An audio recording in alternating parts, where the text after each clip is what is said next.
There's a lot to unpack in the latest Godzilla flick's ending, from what the human characters might do next to what this rapidly expanding fictional universe could imply about the future of the ancient beings known as Titans. Let's break it all down and explain the ending of Godzilla King of the Monsters. Monster spoilers ahead.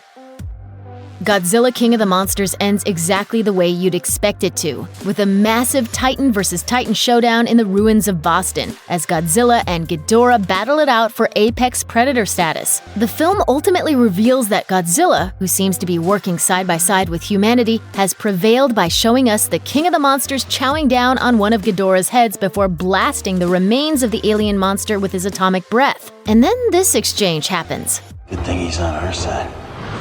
For now. It's an ominous postscript added by Monarch's resident mythologist, who seems to understand that even though some version of a balance has been achieved with Godzilla's victory, it could all go very wrong at any moment. The line, "for now," might just seem like a teaser for more sequels, but Dr. Chen's warning speaks to the fragility of life on Earth in the wake of the film. Everything old is new again, and that means new rules for everyone that could be breaking at any moment. Midway through the film, Godzilla managed to chew off one of Ghidorah's heads before the oxygen destroyer weapon was deployed and rendered Godzilla dormant. Ghidorah was unaffected by the destroyer because, as it turns out, he's an alien species who invaded the Earth millennia ago. A barren land laid to waste by the vile brute known as Monster Zero. Being an alien means he's also capable of regrowing his head. But what about the original noggin? We have to wait until a post-credit scene to find out what happened, but it turns out that extra severed Ghidorah head was picked up by fishermen and offered to Alan Jonah and his eco-terrorist group. Jonah's original plan was to awaken the Titans one at a time to restore balance to the world, and that plan fell apart when Ghidorah woke up all the Titans himself. So what can Jonah do with a Ghidorah head that he couldn't do before? Well, he could just be selling off the creature's DNA as a valuable resource, or he could have grander designs. A resurrected Ghidorah under the control of a human master could change the game for all Titans, and Jonah himself could be the king of the monsters. That's if he can manage to bring Monster Zero back at all, and that's a big if. So this plan is what you would call a long shot. Well, let's get started. It's been a common feature of Godzilla films for decades now that Mothra emerges as a benevolent, self-sacrificing figure who wants to live in harmony with humans rather than battle them. And the Queen of the Monsters lived up to that legacy in this film. After defeating Rodan, a weakened Mothra sacrificed herself in battle against Ghidorah to help Godzilla, with her essence falling on the King of the Monsters to give him a little added boost when he needed it. Mothra can't die now! Luckily, that's not the end of Mothra. News clippings in the film's closing credits suggest the Queen is simply regenerating and will eventually emerge from another cocoon. The film also suggests that when she does return, Mothra won't be alone. The Chen twins seem to be more than just two scientists with an intense interest in monsters. Their devotion to Titans, plus their status as twins, points to them being the MonsterVerse version of the Shobijin, the twin fairies in the original films who worship Mothra on its home of Infant Island. We very likely haven't seen the last of them. Throughout the film, we see references to Kong, the king of Skull Island who was the star of the second film in the MonsterVerse and who will return again next year to battle Godzilla. What we never actually see in the film is anything new from Kong himself, even as Titans around the world are waking up and responding to Ghidorah. So why didn't Kong respond? Well, the simple answer could just be that he's on an island and isn't equipped to cross through the storms that surround it and make his way across the ocean. But there may be more to it. News clippings at the end of the film note that Titans are making their way towards Skull Island, seemingly setting the stage for Godzilla vs. Kong. If Kong is powerful enough to have resisted Ghidorah's orders, that places him in rare company alongside Mothra and Godzilla as one of the strongest monsters on the planet. His absence is not a sign of weakness, but a sign of strength. And, of course, a sequel. Early in the film, Dr. Stanton theorizes that Godzilla is able to move so quickly underwater because the Earth is in fact hollow, and the Titan is using tunnels under oceans that have yet to be discovered by man. This theory is laughed off until the Monarch team follows a dormant Godzilla into the depths later in the film and discovers that there's more than just tunnels. There's also an entire underwater city down there. News clippings in the film's closing credits reveal that this information has been made public, and now the whole world knows that Hollow Earth humans once worshipped and coexisted with the Titans. Of course, the underwater city we see in the film was presumably destroyed by the nuclear explosion that was set off to repower Godzilla, but if there really was a culture of people worshipping the first gods, it's hard to imagine that city was the only one. Even as the cities of the world are destroyed by the Titans, Godzilla, King of the Monsters also does its best to keep a human heart at its center. Much of that heart centers on the Russell family, which was torn apart by Godzilla's battle in San Francisco in 2014. As the film goes on, Maddie has to watch her mother, who was once her hero, become what she calls a monster before earning redemption by sacrificing herself in the fight to defeat Ghidorah. No sequel for you. When the dust settles, Mark and Madison are the only two members of the family left. The film leaves their future open-ended, but we already know Millie Bobby Brown will return for Godzilla vs. Kong, so the Russells are clearly planning to stick close to the Titans for at least a little while longer. King of the Monsters spends most of its runtime focusing on the title monster, Godzilla, and three other key players among the Titans: Ghidorah, Mothra, and Rodan. Despite what trailers might suggest, though, these creatures are far from the only Titans in the film. Though we only glimpse a few of them, they often seem to be creatures we've never seen before in Godzilla films, most prominently the giant spider, Scylla, and the mammoth creature, Behemoth. But Monarch is never done searching, and the revelation of alien Titans as well as underwater cities leaves them with more places to look. The world of Titans is vast at the end of the film, but there's always room to grow, and we can probably expect more Titans to emerge along with more sequels. What does the showdown between the two Titans mean for the future of the MonsterVerse? Everything gets wrapped up pretty tidily by the end, but there are still some lingering questions by the time the credits roll. Let's dive into the ending of Godzilla vs. Kong to find out. For months, people have been debating online about who would emerge victorious. Would Godzilla lay down the hurt with his atomic breath? Would King Kong offer the upset of the century with a surprise blowout? There are essentially 3 different rounds throughout the movie between the two, but in the end, Godzilla proves he's the toughest around by knocking Kong out. While Kong's able to get a few good hits in and is able to use his shiny new axe to powerful effect, Godzilla starts clawing at Kong's chest, pinning him to the ground where the two growl at each other before Godzilla ultimately walks away. We obviously don't know what the two Titans are saying to one another, but our best guess is that Godzilla was trying to exert dominance. You could almost view it as Godzilla yelling "submit," and eventually Kong acquiesces. It turns out to be a fortuitous decision on Godzilla's part, as Kong lends a necessary assist when Mechagodzilla comes into the picture. The moment in which Godzilla becomes the clear winner is an emotional one, and it's a significant beat that wasn't lost on director Adam Wingard. In an interview with Slashfilm, Wingard said, "It's a very long moment in the film because they roar for a while. Every time I watch it, I'm like, this is what it's all about. All the work, the 3 years that I put into this thing, all the heartache and the worry, it's all worth it for this one moment right here, because this is what everybody's paying to see. It's so cool." We've known for a while the movie wouldn't sidestep the central premise by having a draw or anything. There was always going to be a definitive winner between Godzilla and Kong, and to see it play out was a moment truly worthy of the big screen.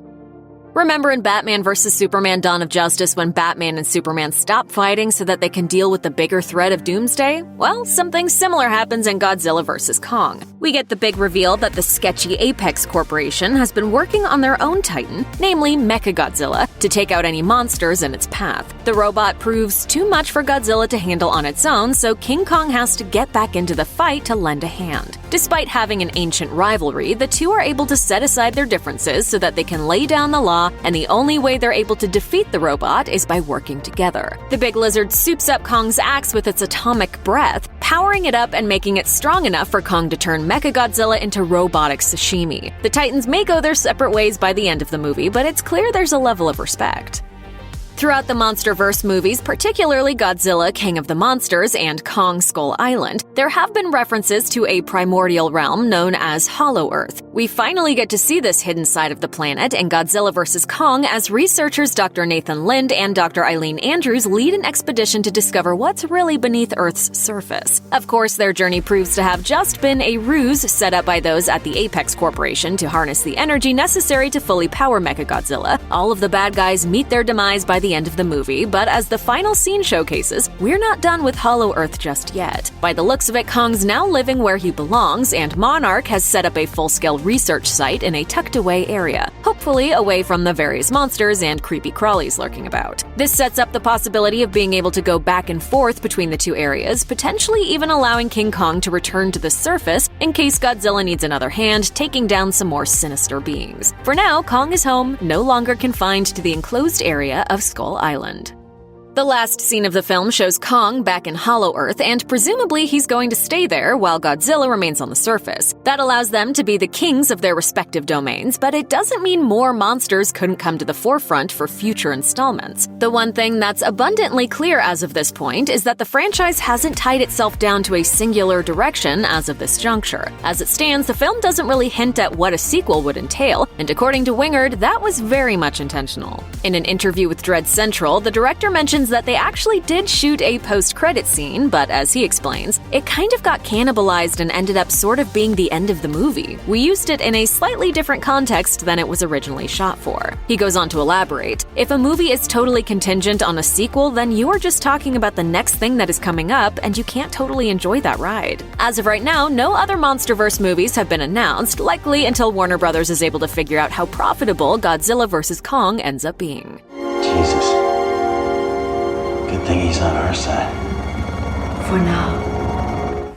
Having Godzilla and King Kong fight each other really feels like an endgame level event, in the sense that it's hard to figure out where exactly the franchise goes from here. There's definitely no shortage of kaiju from the original Toho films for Warner Bros. To utilize, but those just kind of seem like small potatoes after watching Godzilla take on a robotic version of itself. Multiple monsters could always team up together to take on the primeval champion, but we already basically saw that with King of the Monsters when Rodan and King Ghidorah emerged to try to become alphas. Honestly, it would be pretty neat if future installments looked towards some of the discarded Godzilla movie ideas of the past, such as when the monster had to take on a giant Frankenstein's monster. There was also an idea years ago to bring body horror into this universe with an alien threat coming into the picture that would add some interesting wrinkles to the MonsterVerse. Now that Godzilla and Kong have fought, anything is really possible, and we just hope the studio continues pushing the boundaries and getting even weirder with the future of the MonsterVerse. The cost of war, families and homes torn to shreds, and a big pissed-off lizard. Godzilla -1 has it all. Here's a breakdown of the ending of Toho's fantastic kaiju blockbuster. Like the original 1954 film, Godzilla -1 is a war movie, even though it mostly takes place after the end of World War II. In the opening scene, we meet Koichi Shikishima, a Japanese kamikaze pilot who abandons his squadron under false pretenses of mechanical trouble. He lands at the airbase on Odo Island, fearing that the other soldiers will condemn him as a coward. However, the commander of the base actually supports him, saying that it's foolish to die when Japan seems destined to lose the war. That night, the entire base is wiped out by Godzilla. Koichi has a chance to shoot the monster, but he panics, leaving him and mechanic Tachibana as the only survivors. Scorned by Tachibana for his cowardice, Koichi returns home after the war to find his Tokyo neighborhood decimated by American bombings. In the rubble, he meets Noriko, a young woman caring for an orphan baby named Akiko. The three form a kind of family, while Koichi gets a job dismantling mines off the coast of Japan. In a montage, we see that Godzilla is mutated by the nuclear weapons test at Bikini Atoll and begins attacking US ships. He eventually reaches Japan, where he destroys more ships and lays waste to Tokyo's Ginza district, seemingly killing Noriko in the process. Devastated, Koichi joins a civilian effort to kill the beast, volunteering to serve as bait while flying an untested experimental aircraft from the war. Because the Japanese military was disarmed following World War II, there is very little to stop Godzilla's rampage.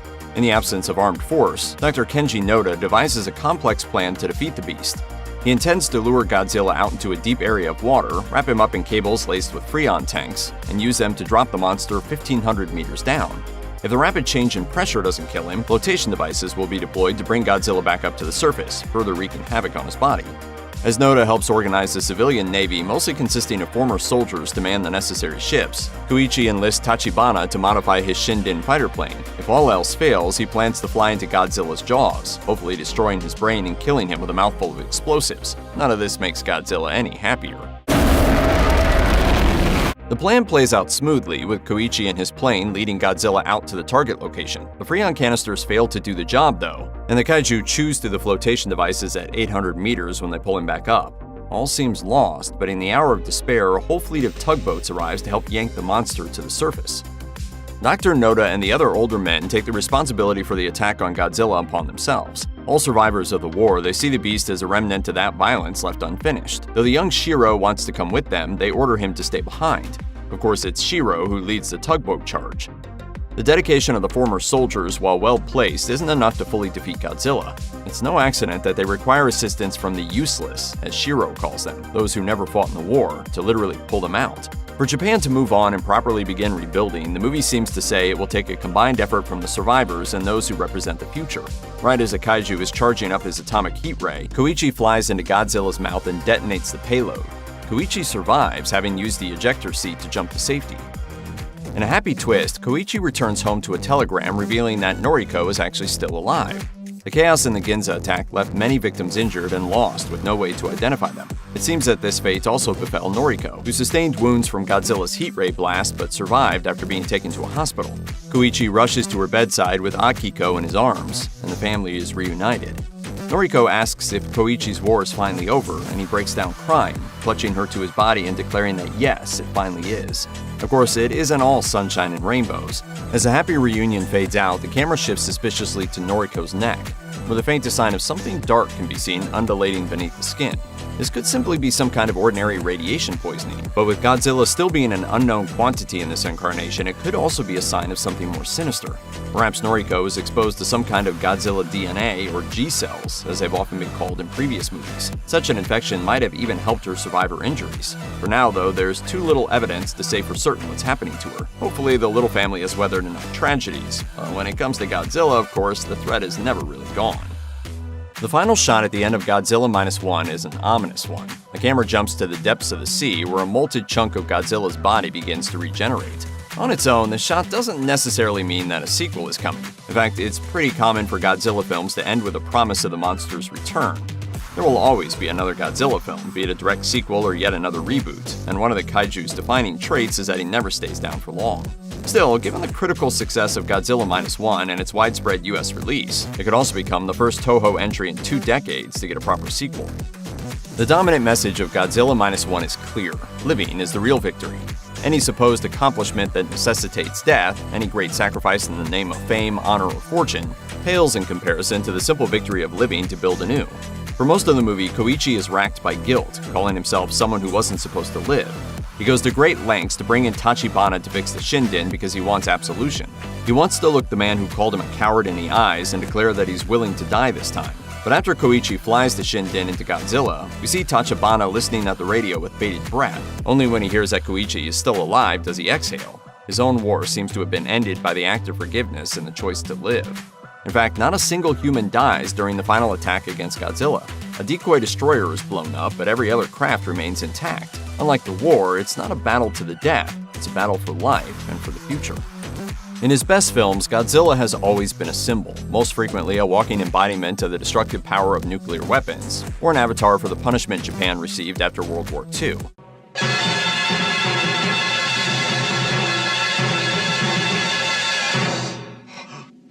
That's certainly part of his characterization in -1, but the film makes the king of the monsters more complicated than that.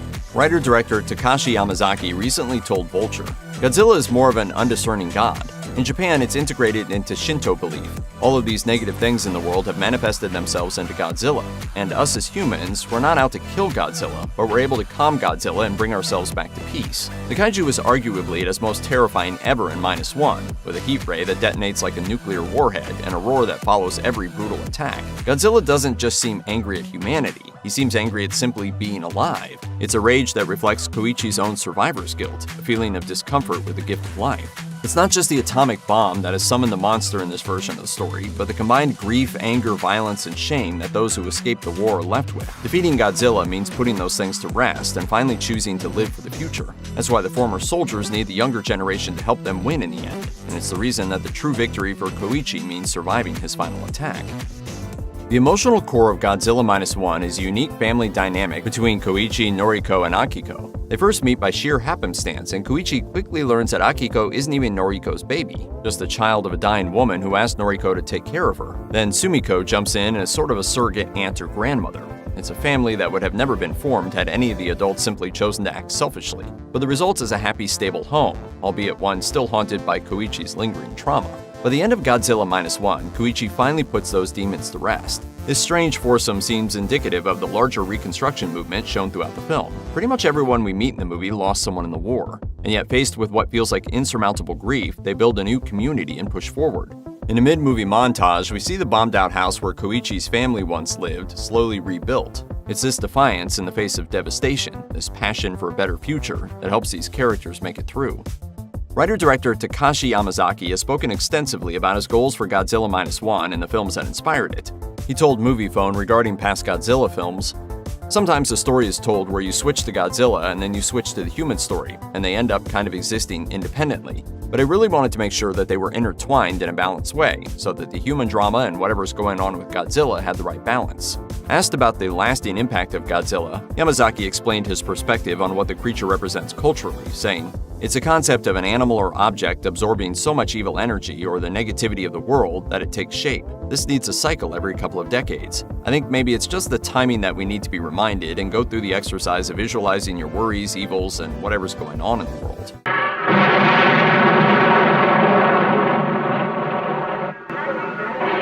Nothing can save the city now. The ending of Godzilla -1 practically begs for a sequel, and with all the praise that the human characters in the movie have gotten from critics and viewers, it would be great to see the cast return for a follow-up. But how likely is that? Toho hasn't made a proper live-action sequel to a Godzilla movie since 2003, when Godzilla Tokyo SOS followed up the story of the previous year's Godzilla against Mechagodzilla. Only 3 live-action Godzilla films have been released by Toho since then: 2004's Godzilla Final Wars, 2016's Shin Godzilla, and now -1. Each of those projects acts as an independent story with no shared continuity between them. In short, Toho has been stingier than ever over the last 2 decades when it comes to the King of the Monsters. That makes the chances of a -1 sequel look slim, but there is hope. Thanks in part to the success of Legendary's MonsterVerse films, Godzilla has had somewhat of an international resurgence. And with -1 receiving a wide release in North America, Toho could be testing the waters for more frequent productions going forward. It's all up in the air for now, but even if no sequel arrives, Godzilla -1 has gifted fans with one of the greatest kaiju movies ever, and one of the best films of 2023. Director Adam Wingard's titanic blockbuster Godzilla vs. Kong absolutely delivers on the heavyweight brawl promised in the title, but it's very light on logic. Perplexed by the plot of Godzilla vs. Kong, here are the most confusing moments explained. In Godzilla vs. Kong, major concepts get brief bits of exposition. Hollow Earth, for example, is a major plot point, but most of its history is only laid out during the opening credits. As the credits state, in 1926, an American admiral led an expedition to the North Pole, although it's not clear if he found Hollow Earth. This admiral is very clearly supposed to be Richard E. Byrd, a real-life figure who's inexorably linked to the idea of Hollow Earth. In 1926, Byrd voyaged to the North Pole, although whether he actually succeeded is a matter of debate.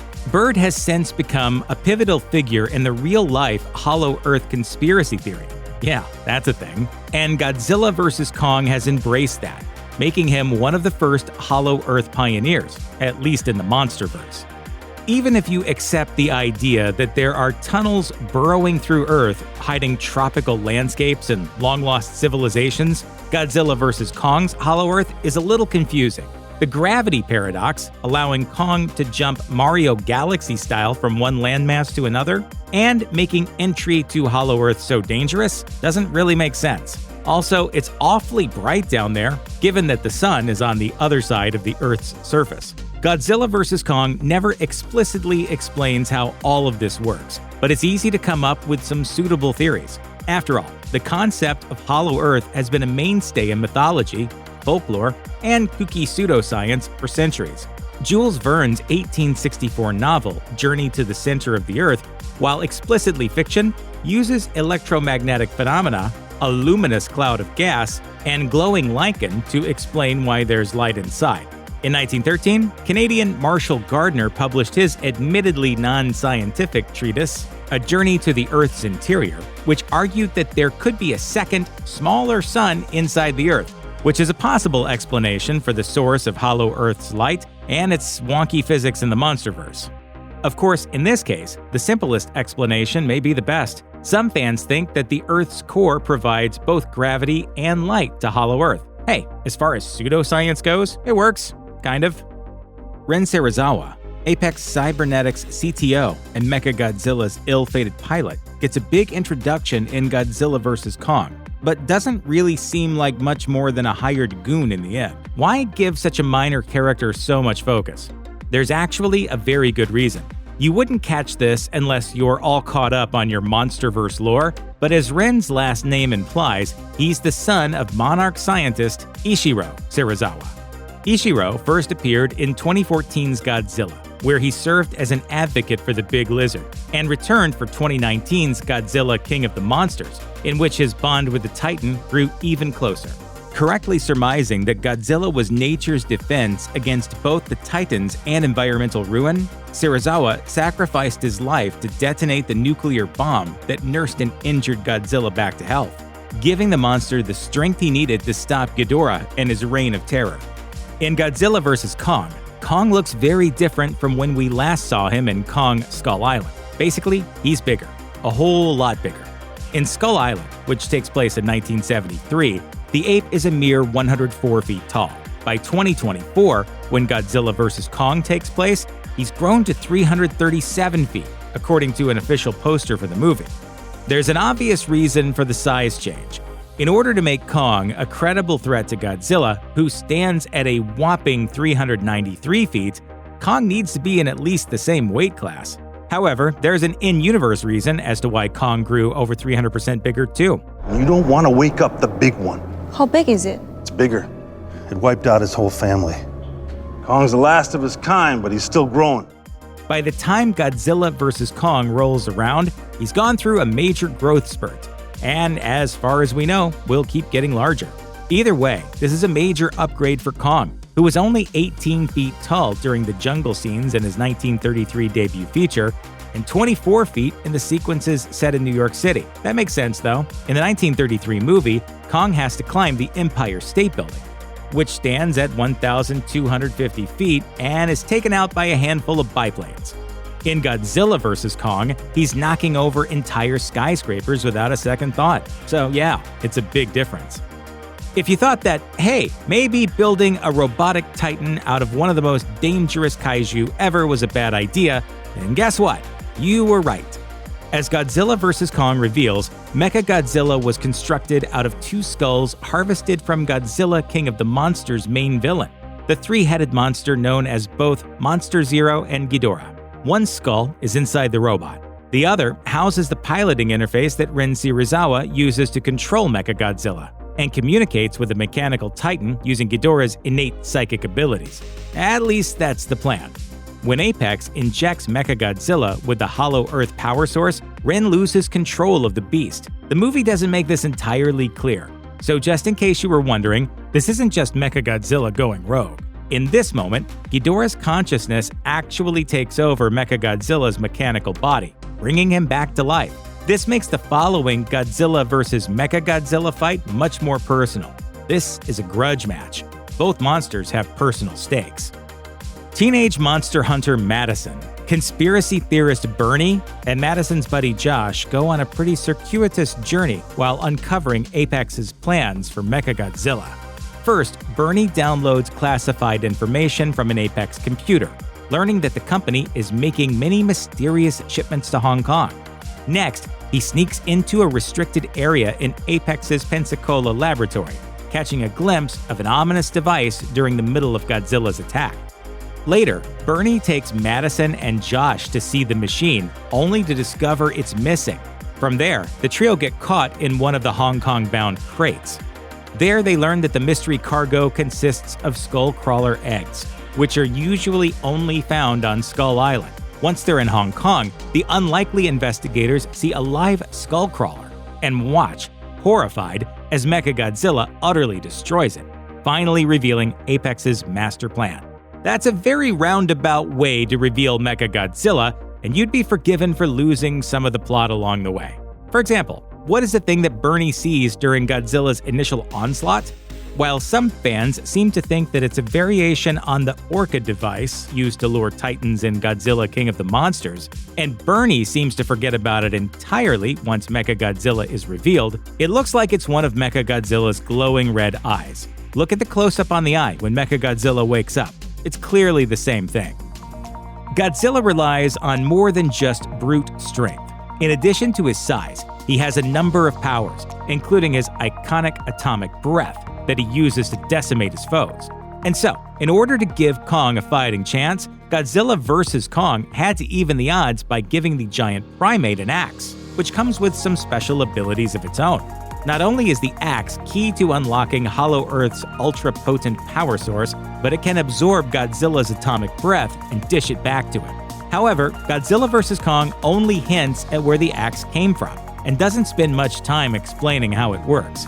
For that, you need to turn to a Collider interview with Godzilla vs. Kong writer and key MonsterVerse contributor Max Borenstein. Borenstein told the outlet, "To me, it's like Godzilla's scales have this conductive, radioactive quality, and the primate Kongs had a kind of evolved civilization of sorts, as primates might, and simple tools, and had used the spine of a Godzilla creature to create it. So yeah, the axe's blade's resemblance to Godzilla's back spikes isn't an accident.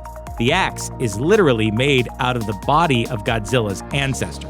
Other than that, Borenstein isn't saying much else about the axe's history, although there's clearly more there to explore. Director Adam Wingard told Collider, "It's something that we just kind of tease at in the movie, and hopefully we can explore in later films." One of the coolest moments in Godzilla vs. Kong occurs when Godzilla, suddenly alarmed by Kong's activation of the Hollow Earth energy source, fires up his atomic breath and blows a hole to the center of the Earth, opening a new passage from Hollow Earth to the surface. It's also, unfortunately, one of the most confusing moments. How does Godzilla know what Kong is up to, for one, and why doesn't the gravity barrier that made travel between the two realms so difficult seem to apply here? The answer to that first question is implied, although not outright stated, in the previous MonsterVerse films. The first MonsterVerse film, 2014's Godzilla, establishes that titans like Godzilla are drawn to immense power sources, especially nuclear ones. When Kong powers up the Hollow Earth throne room, it seems likely that Godzilla simply detected the energy surge, particularly if his genetic memory, something we know the titans have, kicked in. After all, they've probably encountered the energy before. As for the gravity barrier, well, there are a few possible explanations. Maybe Godzilla's atomic breath disrupted the barrier that separates Hollow Earth from our world. Maybe the veil only applies to the Hollow Earth tunnel in Antarctica. In Godzilla King of the Monsters, for example, Monarch's submarine has a much easier time reaching Godzilla's Hollow Earth hideout. Most likely, however, is that the sequence is just awkwardly cut. We see Kong and the Hollow Earth expeditions heave head into the tunnel, but we don't see most of their time passing through. Besides, when he emerges, Nathan yells, "We're about to breach the veil!" So it seems like it still happens. It's just not as visually spectacular as before. By that point in the story, there's plenty else to look at, after all. Godzilla vs. Kong director Adam Wingard promised that the titular brawl would have a definitive winner, and he didn't lie. However, some viewers seem to think that the movie ended in a draw. It's easy to see how they'd reach that conclusion. Like the best superhero team-ups, Kong and Godzilla ultimately put aside their differences and worked together to take out the bad guy, Mechagodzilla. By the time the credits roll, the two titans have struck up a begrudging truce and gone their separate ways. Now, Godzilla rules over the surface, while Hollow Earth is Kong's domain. Before they make an uneasy peace, however, the epic clash has a clear winner: Godzilla. There's no doubt about it. Kong and Godzilla battle 2 times in the movie, once while Kong is en route to Antarctica, and again in Hong Kong. The first fight isn't even close. The fight begins with Kong drugged and shackled and takes place in the ocean, Godzilla's home turf. Kong doesn't stand a chance. The second fight is more even, thanks to the neutral ground and Kong's axe, but Godzilla still has the upper hand. Yes, after absorbing Godzilla's atomic breath with his axe and delivering a near knockout blow, Nathan says, "Looks like round 2 goes to Kong." But just a few minutes later, Godzilla is back on his feet, and Kong gets beaten so hard that his heart begins to stop. And the humans have to jumpstart the big guy to keep him from dying. Face it, Kong might be cinematic royalty, but when it comes down to it, Godzilla is the true king of the monsters. The humans in Godzilla vs. Kong may not add much in terms of action, but they do provide better dialogue than the titular monsters. Here are the lines in Godzilla vs. Kong that you never realized were so important. The first impactful line from Godzilla vs. Kong isn't even dialogue. It's from the lyrics to the song Over the Mountain, Across the Sea by Bobby Vinton. The slow, soothing doo-wop song plays over the sight of King Kong going about his morning routine on Skull Island.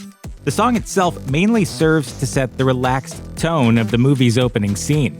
However, it's also a callback to King Kong's origins. Until Legendary Entertainment started featuring Kong in its burgeoning MonsterVerse, the character was most famous for King Kong's original 1933 movie and its remakes. In most versions of the classic King Kong story, Kong has a protective fascination with the American women he encounters. Additionally, this sets up two other elements of the movie. First, it references the connection Kong has with Gia, the last remaining member of Skull Island's Iwi natives. Second, it foreshadows the idea that Kong may find others of his kind far away in the bowels of the Hollow Earth. No matter the context, the song's lyrics are an important characterization tool, painting Kong as a lonely figure and foreshadowing his desire for a family later on. Things begin picking up when Godzilla destroys the laboratories at Apex Cybernetics, seemingly without provocation. Apex CEO Walt Simmons responds by recruiting Hollow Earth expert Dr. Nathan Lind to help him access the planet's uncharted depths. He reveals that the Hollow Earth contains an energy source capable of creating an anti-Godzilla weapon.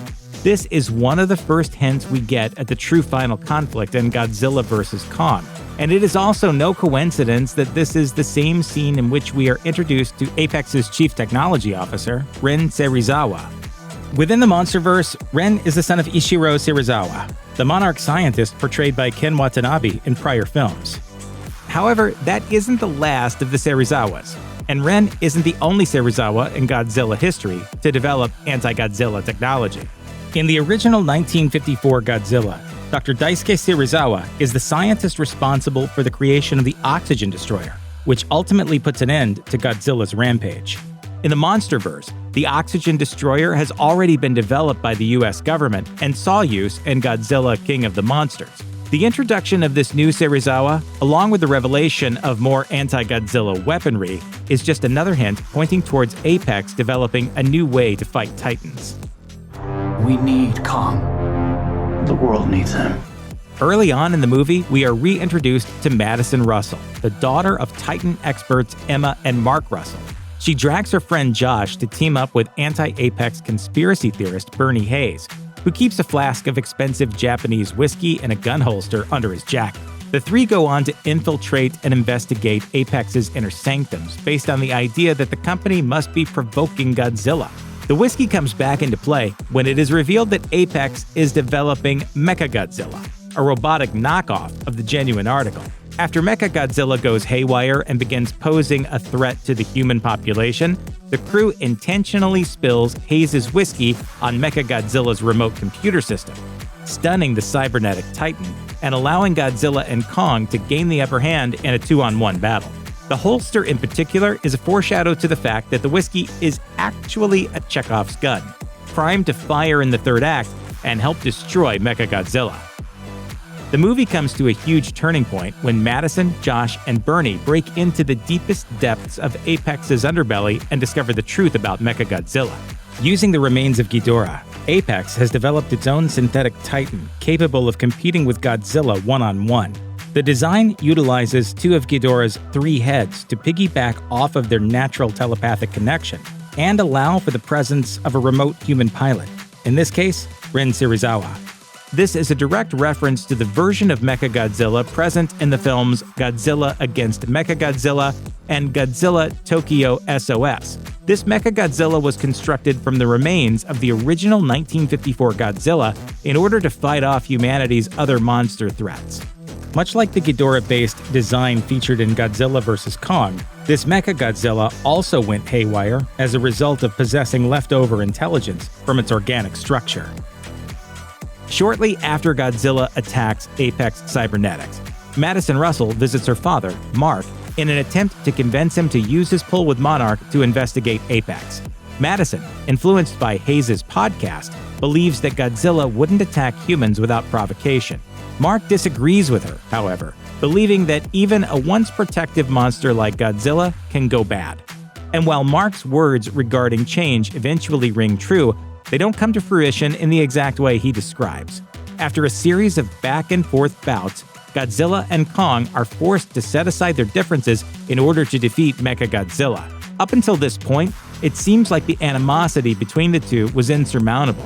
Even the vastness of the gap between Hollow Earth and the surface wasn't wide enough for the two to bury the hatchet. But things change once the two manage to take down Mechagodzilla. After this battle, both Kong and Godzilla are willing to put aside their differences and go their separate ways, with one ruling the surface while the other rules Hollow Earth. In the end, Mark was right when he said creatures can change. The only difference is that this time they changed for the better. Instead of finishing their ancient war, the two bury the hatchet, effectively wrapping up the main conflict of the series. Now that the kings have taken respite in their respective kingdoms, there's nothing hinting at another challenger. For now, it seems, Legendary's MonsterVerse is at peace. We all know in our hearts that Godzilla is the king of monsters, but although the towering creature has been a fixture on our screens for decades, there's still plenty of stuff most people don't know about the history of the franchise. Here's the untold truth of Godzilla. Given that he's largely known for starring in a series of cheapy creature features, it's easy to forget Godzilla was originally intended as a heavy-handed and fairly blunt metaphor for the dangers of nuclear weapons. As the scars of World War II have faded, this aspect of Godzilla's character has been toned down somewhat in favor of showing the big G backhanding creatures from a city block away with his tail. This said, Godzilla's roots are still subtly represented in his character design, specifically his skin. The original Godzilla suit, which has served as the basis of every iteration of the character since, was directly inspired by the horrific burns and scars of the unfortunate souls who survived the nuclear blasts at Hiroshima and Nagasaki. This was done to serve as a constant reminder that Godzilla was born as a direct result of a nuclear weapons test. It also possibly explains why he screams so much, since it suggests he's in near constant pain. Watching some of the fight scenes in his earlier movies, you'd be forgiven for thinking that Godzilla's entire fighting style revolves around throwing clumsy claw swipes and haphazard tail swings at his enemies. You know, except for that one time he dominates Megalon with a dropkick delivered at Mach 3 with the help of Jet Jaguar. As it turns out though, Godzilla actually fought using more grace than most would give him credit for, and in fact technically has a black belt in judo. The actor who first played Godzilla, Haru Nakajima, became so accustomed to the weight and limitations of the Godzilla suit that he was largely given free rein to script and choreograph all of his own fight scenes. Nakajima, who had a black belt in judo, spent many years perfecting Godzilla's fighting style, basing it mainly on judo and adapting for Godzilla's ambling bulk and large lizardy girth. This is why if you watch early films in which Nakajima played Godzilla, you'll notice he seems to favor chokeholds and throws, supplemented by blasts of atomic fire breath, something we're sure would be a part of actual judo if it was possible. In his original movie incarnation, Godzilla stood about 164 feet tall, and has gotten steadily taller with each reboot of the franchise, more than doubling in height to about 390 feet tall in the latest Japanese film. You're probably thinking that increasing Godzilla's height has a lot to do with the ever-increasing size of modern buildings, and you'd be right, but there's slightly more to it than that. In the original 1954 movie, a conscious decision was made that Godzilla had to be just slightly taller than every building he appeared next to. The idea behind this being that Godzilla would be visible on the city's skyline no matter where you were, making him an ever-present threat. To make this possible, buildings that were taller than Godzilla at the time were deliberately scaled down further than others when constructing miniatures. As the skyline of Japan got bigger, so did Godzilla, although this idea dropped by the wayside for more recent movies, as making Godzilla the size of modern skyscrapers would make him too big. A problem we wouldn't think anyone would care about until we heard that prior to the release of the 2014 movie, hundreds of people called the new design fat. Next to the Wilhelm scream and that stock noise of a dolphin you always seem to hear in terrible movies, no noise in cinematic history is as recognizable as Godzilla's roar. Initially created by rubbing a leather glove along the strings of a bass guitar, the original recording of the roar is safely kept in Toho's offices, occasionally being used to serve as the basis of an updated version. Using the method used to create the original roar as a starting point, the sound designers for the 2014 movie worked in secret to create the new updated Godzilla roar. roar. If you look in the art book released alongside the movie, Godzilla: The Art of Destruction, they tell you exactly how they did it. They used the sound of dry ice on a metal vent, some crunching rocks, and the noise made by a wooden crate being dragged across a polished floor. When the sound engineers had the final version of the roar, they got in contact with the Rolling Stones and asked to borrow the speakers they used on tour, then played the roar through them as loudly as possible. The resulting noise was so loud it shook windows for several blocks and caused a terrified executive at Universal Studios 3 miles away to call and ask what was going on. Since we've talked about the 2014 Godzilla movie, we might as well talk about the 1998 one too, and share the fact that Toho hated it so much, they changed the canon of the franchise to erase it from existence. As bad as the reaction to the 1998 film was in the West, in Japan it was so much worse. One of the actors who actually played Godzilla, Kenpachiro Satsuma, went so far as to walk out of an early screening, angrily telling everyone present, "It's not Godzilla, it doesn't have his spirit." Along with its unappealing design, many Japanese critics pointed out that it didn't make sense that a creature birthed by a nuclear explosion seemed afraid of missiles shot from helicopters. When rights to the franchise reverted back to Toho after TriStar wisely chose not to try making a sequel to the 1998 movie, the company started a systematic campaign to wipe it out of official Godzilla history. The company started by dubbing the creature Zilla as a nod to TriStar taking, quote, God out of Godzilla, then put it into the film Godzilla Final Wars, where it was unceremoniously clubbed to death by the real Godzilla. You'd assume, based on the fact he's destroyed Tokyo half a dozen times in his movies, creates earthquakes with his every step, and is a giant atomic lizard, the city wouldn't really be a big fan of Godzilla. However, the city not only loves their resident radioactive reptile, they've bestowed several unique honors upon him, granting him official Japanese citizenship and even offering him a job as the tourism ambassador for the Shujinko district. Though positioned mostly as a PR move, Shujinko officials nonetheless went out of their way to make Godzilla's citizenship and job offer legitimate, or as legitimate as they can be given he's a big fictional lizard. Along with releasing an official copy of his citizenship papers to the public as a souvenir, Godzilla was awarded a nice sash in honor of his contributions to Japanese culture, which a guy in costume accepted on his behalf. Shujinko was so pleased at Godzilla accepting the position of tourism ambassador that they built a giant statue of him.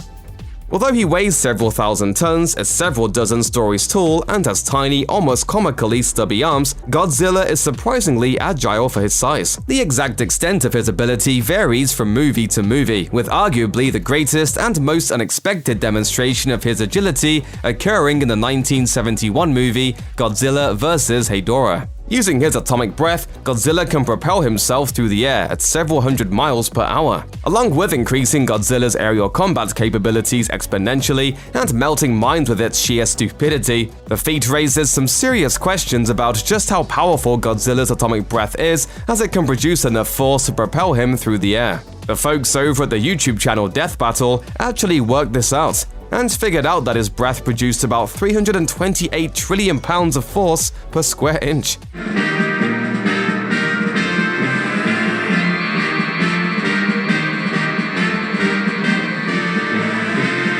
With the exception of American remakes and a few scenes in Shin Godzilla, Godzilla has almost universally been created using the tried and true guy in big rubber suit method. Over the years, the suits worn by the actors portraying the radioactive reptile have gotten increasingly sophisticated, which is probably a good thing, since early suits nearly killed the men wearing them. As recounted in the 2004 behind-the-scenes documentary Bringing Godzilla Down to Size, it kind of sucked for the actors who have had the honor of stepping into the suit's big rubber boots. Along with being uncomfortable, cumbersome, and unflattering on the thighs, the suit was almost unthinkably heavy, with early versions weighing roughly 220 pounds. This made even walking in the suit an almost Herculean feat, and the actors explained that they frequently became dangerously dehydrated. For stunt scenes, particularly ones involving water, the suit posed an especially significant hazard. Both Nakajima and Satsuma noted that they were almost killed doing water-based stunts. Nakajima has reported that he had a particular distaste for water stunts because he knew the other actors peed in the pool. Godzilla is so powerful that we think of him as invincible, no matter the obstacle. We're always seeing the same towering monster rampaging through the city and besting his foes. One piece of less common knowledge is that Godzilla has actually died several times. While he has come back from the grave on occasion, he's permanently died more than once. What does this mean for the franchise's continuity? Simply put, it isn't one monster with different designs running through the Toho series, but multiple members of the same species, all called Godzilla. While it's known that Godzilla species can have multiple members, it's less commonly known that the Toho films also feature different Godzillas rather than a single character. First and foremost, in the original 1954 Godzilla, King of the Monsters was famously defeated by the oxygen destroyer weapon, killing him and leaving nothing but bones. People of the world, Godzilla is dead. Characters speculate that there could be another Godzilla out there. But when Godzilla re-emerges in Godzilla Raids Again, it's a brand new, entirely different member of his species, setting the template for subsequent appearances. 2016's Shin Godzilla is the first and only film so far of its continuity, reimagining Godzilla as a new form of rapidly evolving organism, a kind of prehistoric marine animal whose evolutionary journey is kicked off by nuclear waste on the ocean floor. The film depicts Godzilla as an aggressive and increasingly powerful creature who evolves rapidly into a succession of different forms, culminating in its fourth, a massive hulking monstrosity that devastates Tokyo until, in the middle of an unfinished fifth evolution, he's exposed to a massive amount of blood coagulant that freezes him solid. The ending of the film starts to show the form that Godzilla had been evolving into, his body opening to expose a number of smaller humanoid entities. According to the Art of Shin Godzilla book and other official publications, the fifth form was intended to have new powers, like indefinite self-division, while being able to regenerate from the smallest particle. While it's difficult to say if there will be a direct sequel to Shin Godzilla to take this story further, it has intriguing possibilities for the franchise as a whole. Godzilla is the star of a multimedia empire that covers everything from film and television to video games and comic books, including a brief stint as a Marvel comic star that saw the colossal creature fight a host of superheroes. Between 1977 and 1979, Marvel Comics published 24 issues of Godzilla, King of the Monsters. Notably, this series saw the first time he touched down on US soil, and had Godzilla lock in combat with a number of monsters and Marvel characters. Godzilla's comics history runs through an array of companies. After the character's stint at Marvel, publishing rights changed hands to Dark Horse Comics and eventually IDW Publishing. In 2015, IDW launched a 5-issue series written by multiple authors and illustrators called Godzilla in Hell, which sees the massive beast fall into the mouth of hell. In each issue, he fights otherworldly original kaiju, or variants of his own cast of demonic creatures. For the first time in Legendary Entertainment's MonsterVerse, the King of Monsters himself shares the screen with the 8th wonder of the world in Godzilla vs. Kong. The 4th epic film in the rebooted franchise dropped on March 31st, landing both in theaters and on HBO Max. As huge as both of these formidable behemoths of cinema are, the battle between them is a spectacle to behold no matter the size of the screen. Godzilla vs. Kong takes its audience into a new realm, specifically Hollow Earth, along with a group of new characters. Alexander Skarsgård joins the cast as reclusive scientist Nathan Lind, and Rebecca Hall plays Eileen Andrews, an advocate for King Kong who will do whatever it takes to ensure his protection. Millie Bobby Brown returns to reprise her role as Madison Russell, the young woman who sets out to prove that Godzilla's motive for destruction are not what they seem. This time, Madison is joined by her friend Josh Valentine, played by young Kiwi actor Julian Dennison. But Godzilla vs. Kong has more than just new cast members and a new story. There's also a nifty new artifact with its own bit of lore to explore. This time, Kong has more than his giant fist to use when pounding away at his enemies. And we're here to talk about the mysterious weapon discovered deep within the bowels of Hollow Earth, King Kong's axe. It's not as if King Kong really needs a weapon, given his sheer strength, size, and intimidating presence. Yet the filmmakers of Godzilla vs. Kong decided that the fans needed a new piece of lore to speculate over, and the axe that appears in the movie certainly provides one. As Kong finds his way back home in Hollow Earth, he discovers a crudely fashioned axe embedded in the ground. Later, inside a grand hall within what appears to be an ancient castle, Kong finds an axe-shaped hole in the ground. As soon as Kong places the axe in its place, the room begins to light up and the axe starts to glow. So just what is this enigmatic weapon, and what special powers does it have? Although they are somewhat keeping mum about the subject, Godzilla vs. Kong's director Adam Wingard and writer Max Borenstein both spoke with Collider to give fans a few clues. Wingard hinted, Yeah, it's something that we just kind of tease at in the movie, and hopefully we can explore in later films. Borenstein elaborated a bit further, suggesting that the axe was originally fashioned from the scales of a Godzilla-like creature, which would perhaps explain how Godzilla was able to charge up the axe with his atomic breath at the climax of the film. The writer also suggested that this axe, in particular, was likely made just for Kong. Borenstein said, "Presumably, there are more like it, but it feels like the iconic scepter of the king. It certainly stands to reason that the giant glowing axe would be a weapon intended for Kong, rather than a happenstance discovery. In the movie's mythology, Kong hails from an ancient and fallen kingdom contained within the Hollow Earth. The very fact that the axe was discovered in this subterranean cavity and that it interacts with the ancient castle suggests this deadly artifact might have once been part of the raiments of Kong's station. We're guessing Borenstein's use of the word scepter is no coincidence. Borenstein has been one of the main creative influences in Legendary's MonsterVerse since the beginning, so if anyone has the long game in mind, it's him. Although there may be more axe mythology coming in later films, it still plays a pivotal role in the resolution of Godzilla vs. Kong.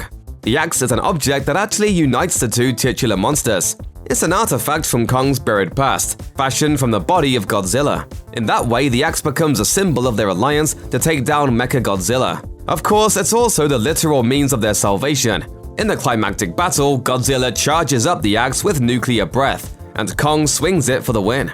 So when will we get to learn more about the weapon's origins and the deep recess of MonsterVerse lore? That depends on whether or not the studio decides to make a sequel to Godzilla vs. Kong, Borenstein told Collider.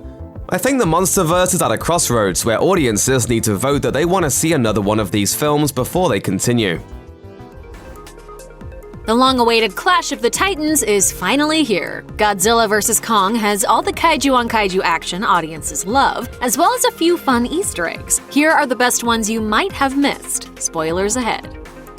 When Godzilla vs. Kong starts, audiences are treated to King Kong's morning routine. He wakes up, strolls through a river, washes his face, and throws a tree at the sun. You know, normal giant gorilla antics. Except it turns out King Kong is stuck in a Monarch containment outpost, and he just skewered a section of its holographic ceiling, specifically Sector 7G. Simpsons fans know that Homer Simpson works in Sector 7G of the Springfield nuclear power plant, and King Kong, of course, fights a walking nuclear lizard in the movie. It's my problem! We're doomed! Sector 7G is now being isolated. Godzilla and King Kong first crossed paths in 1962. This was when the Godzilla films were goofier and campier, essentially the Adam West Batman era of Godzilla. That's why the original King Kong vs. Godzilla has its share of goofy moments. The film includes one moment that survived in meme form and was referenced in Godzilla vs. Kong. Around the halfway mark of the movie, Godzilla attacks a floating convoy of ships carrying King Kong. To trick Godzilla into thinking they're dead, the crew cuts power, which leaves them in a predicament. They can't continue ferrying Kong to Antarctica without moving, and they can't move without alerting Godzilla. So they make the only reasonable choice, fly the rest of the way by helicopter while carrying King Kong in an oversized net. While not a one-to-one translation, this scene references the prelude to the 1962 King Kong vs. Godzilla's Mount Fuji scene, where the army airlifts King Kong and basically drops him on Godzilla's head. In that film, Kong is strung up to several balloons and ferried along by helicopters. Godzilla vs. Kong's rendition is basically a modern upgrade to the classic scene. Many TV shows, movies, and plays feature a literary device known as Chekhov's gun. If the opening act prominently displays a gun, someone will shoot it during or before the final act. Godzilla vs. Kong's Chekhov's gun comes in the form of conspiracy theorist Bernie Hayes' alcohol flask. Since the film draws attention to the flask, audiences know he will either drink it or use it to save the day. But this Chekhov's flask and its contents also play double duty as an Easter egg. When Josh asks Bernie what's in the flask, Bernie says it is filled with Katsunari single malt whiskey. That's a very specific name for a Chekhov's gun. Did Legendary Pictures make a deal with a whiskey manufacturer to make Bernie and his flask act as a Trojan product placement? No. Instead, the name most likely honors Godzilla film suit actor Kazunari Mori, who played Mechagodzilla in 1974's Godzilla vs. Mechagodzilla. So not only did the flask and its contents tease how the main villain will be defeated, its fictional brand name teases the identity of said villain. Sure, the name of the whiskey isn't exactly the same as the name of the original Mechagodzilla actor, but it feels too similar to just be a coincidence. Since the Godzilla franchise has been around since 1954, the series has been through several ups and downs, some more infamous than others. To Godzilla fans, it's difficult to get more infamous than North America's first attempt at creating a Godzilla film. That movie now wears a permanent bullseye that Godzilla vs. Kong's creators gladly shot at, possibly. During Godzilla vs. Kong, King Kong is trapped on a ship in the Tasman Sea with miles of water in every direction. He can't move, but more importantly, he can't hunt for food. To mangle an old phrase, what does a 158-ton gorilla eat? Whatever he wants, but since he's in the middle of the ocean, he'll just have to settle for fish. A lot of fish. One of the most frequently derided scenes in the 1998 Godzilla movie is when the army tries to bait Godzilla out with fish. A big pile of fish. Look at all that friggin' fish. So Kong's seafood feast in Godzilla vs. Kong is a fun callback to the 1998 box office disappointment. And finally, though director Adam Wingard formally crowns a winner in Godzilla vs. Kong the way the original matchup movie didn't, he clearly still has love for the original King Kong vs. Godzilla, since the ending shots are very similar. In King Kong vs. Godzilla, Kong swims away as tiny humans watch from the shore. In Godzilla vs. Kong, it's Godzilla who swims away, in a clear homage to the original. The highly anticipated beatdown between Godzilla and King Kong has finally arrived. It's a megadose of monster action with a side of human moments that maybe aren't as good. Let's break down the best and worst scenes in Godzilla vs. Kong. Don't worry, King Kong doesn't recite Shakespeare or start bad-mouthing Godzilla in the middle of their battle, but he has learned to communicate in a very basic way in Godzilla vs. Kong. He's vowed to protect a young deaf girl named Gia, a survivor of the Iwi tribe on Skull Island, and has forged a connection with her. Gia converses with Dr. Eileen Andrews through American Sign Language, and in a surprisingly serene moment in a storm, it's revealed that Kong has picked up ASL from Gia. Did the monkey just talk? On the way to Antarctica, Kong signs to Gia on the boat that he wants to go home. Clearly, he's not happy about being chained to the deck of a cargo ship. It's a quiet moment before the bombastic action really kicks in, and it gives the audience a brief, tender insight into the connection between man and monster. It's arguably the film's only moment of genuine depth, but it works a treat. Madison Russell. You caused some havoc back in Godzilla King of the Monsters, didn't you? When Godzilla vs. Kong picks up, Millie Bobby Brown's plucky Titan enthusiast is away from all the Monarch madness and attends school with her dorky friend Josh. Madison refuses to believe that Godzilla is out to hurt humanity, choosing to track down a paranoid podcaster named Bernie for insight. After picking up a few clues on Bernie's whereabouts and learning that he showers with bleach, which is undeniably alarming, Madison and Josh show up at a convenience store that Bernie supposedly frequents and try to bribe the clerk for information on the conspiracy theorist. The entire exchange between the three is pretty painful to watch as the movie attempts to inject a dose of humor into the story. It's cringeworthy, especially when Josh slaps money down onto the desk and just feels out of place. Sure, Madison, Josh, and Bernie's story winds up leading to a not-so-shocking third act reveal, but the trio are an example of the rather weak writing behind most of the human characters in the film, and this scene demonstrates that. One of the biggest battles in Godzilla vs. Kong is during Kong's journey to Antarctica, when Godzilla tracks him down while he's chained to the deck of the cargo ship. The nuclear-powered behemoth quickly decimates most of the fleet, gives Kong a beating, and even capsizes the ship in the process. With all the carnage taking place in the open ocean, it's impossible not to feel just how vulnerable Kong and the human characters are at this point. Once the playing field is leveled a bit, the punch-up really gets going, and Kong gives Godzilla one hell of a beating. It's the duo's first confrontation and sets up their conflict for the rest of the film. This scene also demonstrates how director Adam Wingard got quite inventive with some of the supporting cast and how they fight to stay alive on the remaining ship while two titans battle it out above and below them. Plus, it's an incredibly cool scene to watch, but you knew that already. Madison, Bernie, and Josh's subplot gets even more yawn-worthy when the trio starts sneaking around the ruined Apex Cybernetics lab that Godzilla attacks at the beginning of the story. Maybe we're thinking too practically, but they manage to make their way into a secret, sprawling underground sector of the building without being spotted. They're not exactly a stealthy group either. If anything, they're quite hapless. It's so massive. Although the narrative is that they're trying to uncover the shady research that Apex is conducting, Madison, Josh, and Bernie spend most of the time running between corridors, while Bernie constantly talks about his weird habits and obsessions. A movie called Godzilla vs. Kong shouldn't dedicate so much time to a subplot for human characters. That's not really what the audience is signed up to see. And though there's something to be said about the lengths that the creative team went to add emotional stakes that lead into the final battle, this scene slows down the film's pace. It's especially disappointing because Brian Tyree Henry is excellent in Atlanta and If Beale Street Could Talk. Julian Dennison is excellent in Deadpool 2 and Hunt for the Wilder People, and Millie Bobby Brown is excellent in Stranger Things and Enola Holmes, and their talents feel underutilized here. When it's finally time for Godzilla and Kong's rematch following their first round of fisticuffs, Hong Kong is the chosen battleground since Godzilla shows up to the city looking to destroy something developed by Apex Cybernetics. Once Kong makes his way up from the Hollow Earth armed with a powerful new axe, their fight gets brutal. Neither of them hold back. Kong hacks into Godzilla using the dorsal fin axe, and the nuclear beast throws the protector of Skull Island through a number of skyscrapers. If you have issues with the overuse of CGI in the third act of blockbuster movies, then Godzilla vs. Kong might not be the film for you, but it's hard to deny that the film's Hong Kong fight scene looks absolutely stunning.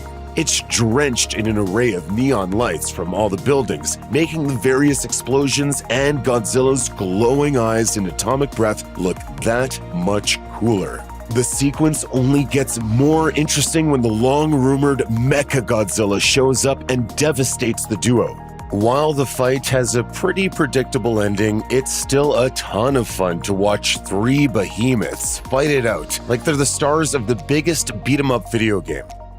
When Godzilla and Kong's fight reaches a violent crescendo, Apex Cybernetics CEO Walter Simmons unleashes Mecha-Godzilla in an attempt to ensure that humanity is the only dominant force on the planet. But it's really hard to take Damian Bashir's character seriously when he's the living personification of the mustache-twirling villain stereotype. Simmons spends most of his screen time drinking whiskey and waxing lyrical about his creation and not caring about the natural order of the planet that's supposed to be his biggest personal concern. It's safe to say that doesn't exactly go well for Simmons, and his own demise comes from the very thing he created.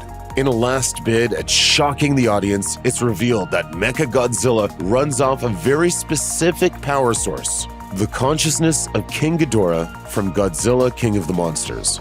It's an unnecessary addition to the film that only raises more questions about the practicality of how technology works in this world because it's all getting very futuristic. But then again, this is a movie about a nuclear fire-breathing lizard and a massive monkey wielding an axe, so why not? Godzilla vs. Kong may not be the kind of film to win any Oscars, but its energetic fights and the sheer scale of its action make it an entertaining watch. A whole new generation of moviegoers are getting introduced to Godzilla. Everyone knows a little something about the legendary lizard, but fewer are familiar with his titanic catalog of films. If you're wondering where you should or shouldn't get started, here are the best and worst movies in the history of Godzilla. There's a reason the most recent Godzilla headlining film, King of the Monsters, features the foursome of Godzilla, Mothra, Rodan, and King Ghidorah, and much of it can be traced back to this colossal classic released 10 years after the first Godzilla film. In his first appearance, King Ghidorah hatches on Earth to rain down destruction with its 3 heads, 2 tails, and lightning breath. Mankind's only hope is a team-up of Godzilla, Rodan, and Mothra. It's a lot of fun, and the kaiju carnage is some of the most powerful in the franchise. Godzilla was a massive success upon its release in 1954, so of course it made sense for Toho to push out a sequel to the film as quickly as possible. That arrived the following year in the form of Godzilla Raids Again, and as is the case with a lot of quickly made sequels, the results are disappointing. For one thing, though this is the first film to feature monster versus monster combat as Godzilla battles fellow dinosaur-like creature Anguirus, The battles are not yet what they would later become.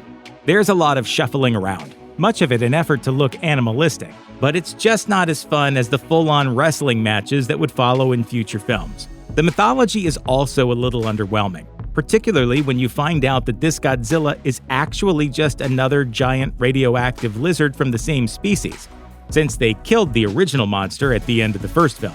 The film also suffers technically, featuring a good deal less atmosphere and visual artistry than its predecessor.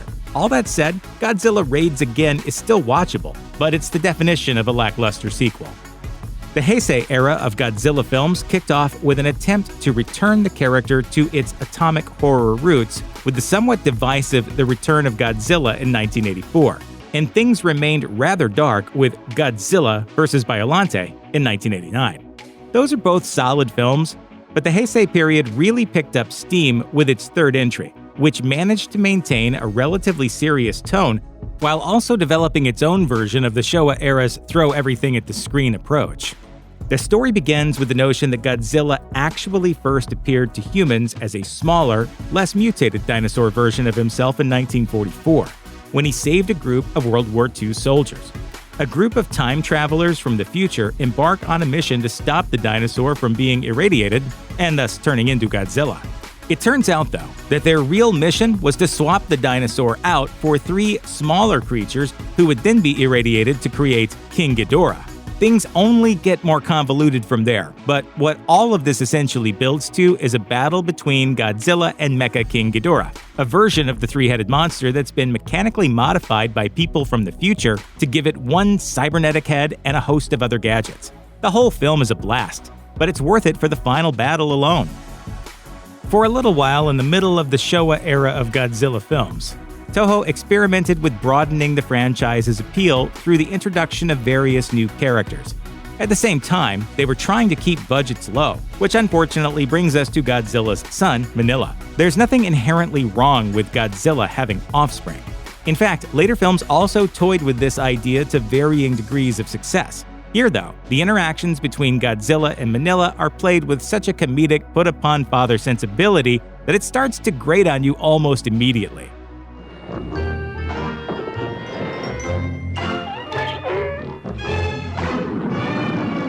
That's not the only problem with the film, though.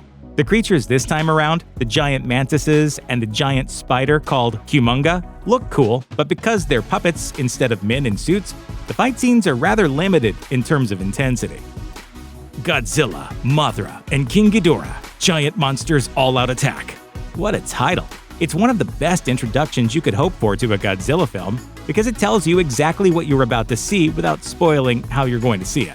Like many other entries in Godzilla's Millennium era, Giant Monsters All-Out Attack functions as a direct sequel to the original 1954 film, ignoring all previous installments. That means this film once again frames Godzilla as a villain hell-bent on destruction, and once again depicts the first meeting between Godzilla and 2 of his greatest co-stars, Mothra and King Ghidorah. In this film, the latter 2 monsters, as well as Baragon in a smaller role, are framed as guardian monsters who have to be awakened to save the world from Godzilla. And the twists and turns that result from this mythos help drive the film even beyond its fun kaiju battles. The guardian monsters are here. They're all here. The visual effects are a little dated today, but the clash of these titans still remains a sight to behold. This movie is pure monster fun, and proof that sometimes you need to wipe the slate clean to build something new within a seemingly immortal franchise.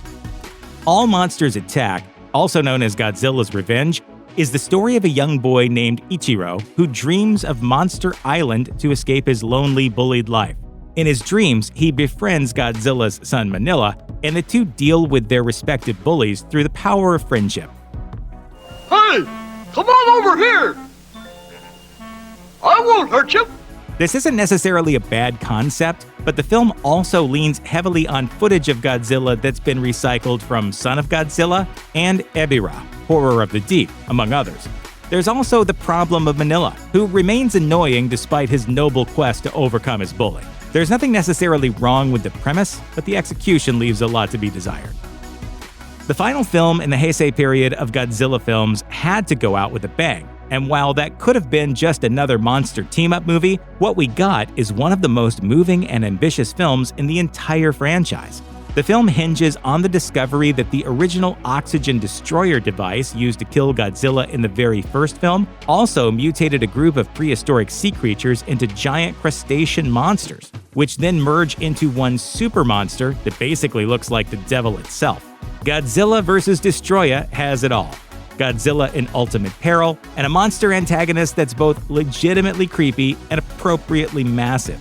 It even somehow manages to pull off a Godzilla Jr. plot that really lands. It all culminates in a truly effective finale that shows us the death and rebirth of Godzilla in a way no other film has.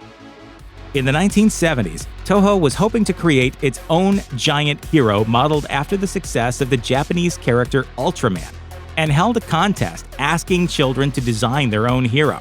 The resulting character, after plenty of tweaks by the studio, was the giant robot Jet Jaguar, who was originally supposed to get his own film. Somewhere along the way, the Jet Jaguar film was merged with a Godzilla film, and Godzilla vs. Megalon is the result. Godzilla and a giant robot man in the same movie definitely sounds like fun, but the film itself suffers from a rushed production process, some of the less impressive monster designs in the franchise, and a plot that spends more time with Jet Jaguar than you end up wanting. The film is also infamous for its depiction of Godzilla executing the most fundamentally ridiculous dropkick in movie history, and the monster fights don't really improve beyond that. Yes, the very first Godzilla movie is still among the best. And not just because it's where our favorite giant radioactive lizard originated. Back when his story began, Godzilla was a metaphor for post-atomic Japanese anxieties about the future. Director Ishiro Honda leans into that metaphor with an atmospheric, dread-filled story about a nation haunted by the specter of something with massive implications and destructive potential. Honda took particular time to focus in on the consequences of this giant monster's destruction, and it remains an absolute classic more than 6 decades after its release. Yes, director Roland Emmerich's 1998 Godzilla film, the first American attempt at a reboot for the creature, gets a lot of hate thrown its way.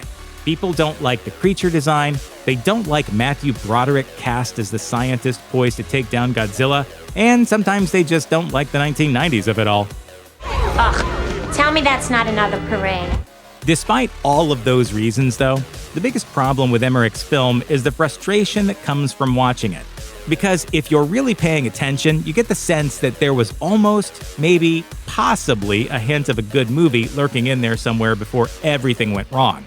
There are some interesting moments in the film, but they aren't enough to carry the film even as a campy, so-bad-it's-good movie. It's just a series of confrontations with a monster so things can explode for a few minutes, before the film sets things up for the next set of explosions, and then it ends.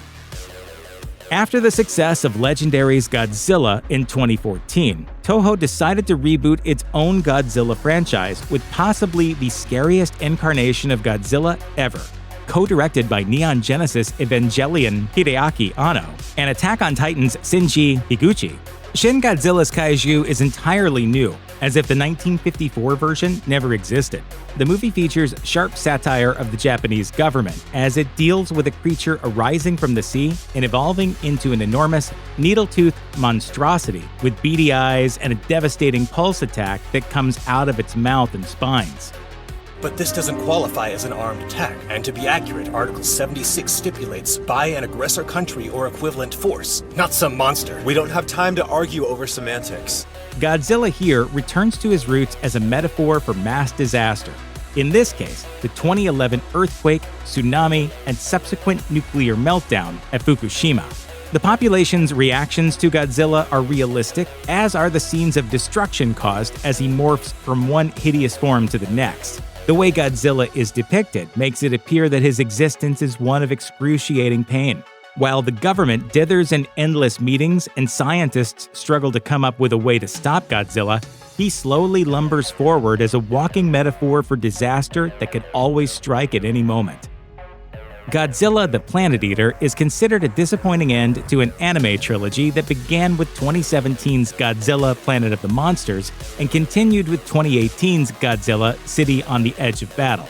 The main protagonist has a big grudge against Godzilla, and with good reason, as Godzilla and other kaiju have emerged on Earth and taken it over. Earth has also been visited by not one, but two alien species who can't manage to defeat Godzilla, foiling their plans to invade the Earth. Having all fled the rampaging Godzilla on a spaceship, the humans and aliens return 2 decades later to find that not only have 20,000 years passed on Earth, but that both Earth and Godzilla have significantly changed, with Godzilla DNA present everywhere. The philosophical underpinnings of the trilogy's end are somewhat downbeat. Humanity can best survive if it reverts to a more primitive lifestyle, eschewing technology and submitting to the will of gods and monsters, both literal and not. Suffice to say, it all makes for an unorthodox take on the Godzilla story, one that appears not to have resonated with as many viewers as the Monsters' Best movies. This chapter of Legendary's MonsterVerse not only ruled the box office, but it also has the second highest audience score for a Godzilla movie behind Godzilla vs. Destroya, according to Rotten Tomatoes. Godzilla vs. Kong promises an epic battle between the titular kaiju, and delivers with several rounds of ferocious fighting as Godzilla and Kong vie for the right to be the one true king. To borrow from Saturday Night Live's Stefan, this movie has everything. Giant monsters brawling, a creepy mech, awesome tech, beautiful special effects, Easter eggs galore, and mostly irrelevant humans. The film is tons of fun, and in the tradition of many Godzilla films, what the human beings are doing generally takes a back seat to the spectacle of two of popular culture's best-known beasts wailing on each other. It's no wonder that fans of the genre and fans of blockbuster action in general have responded so positively to it.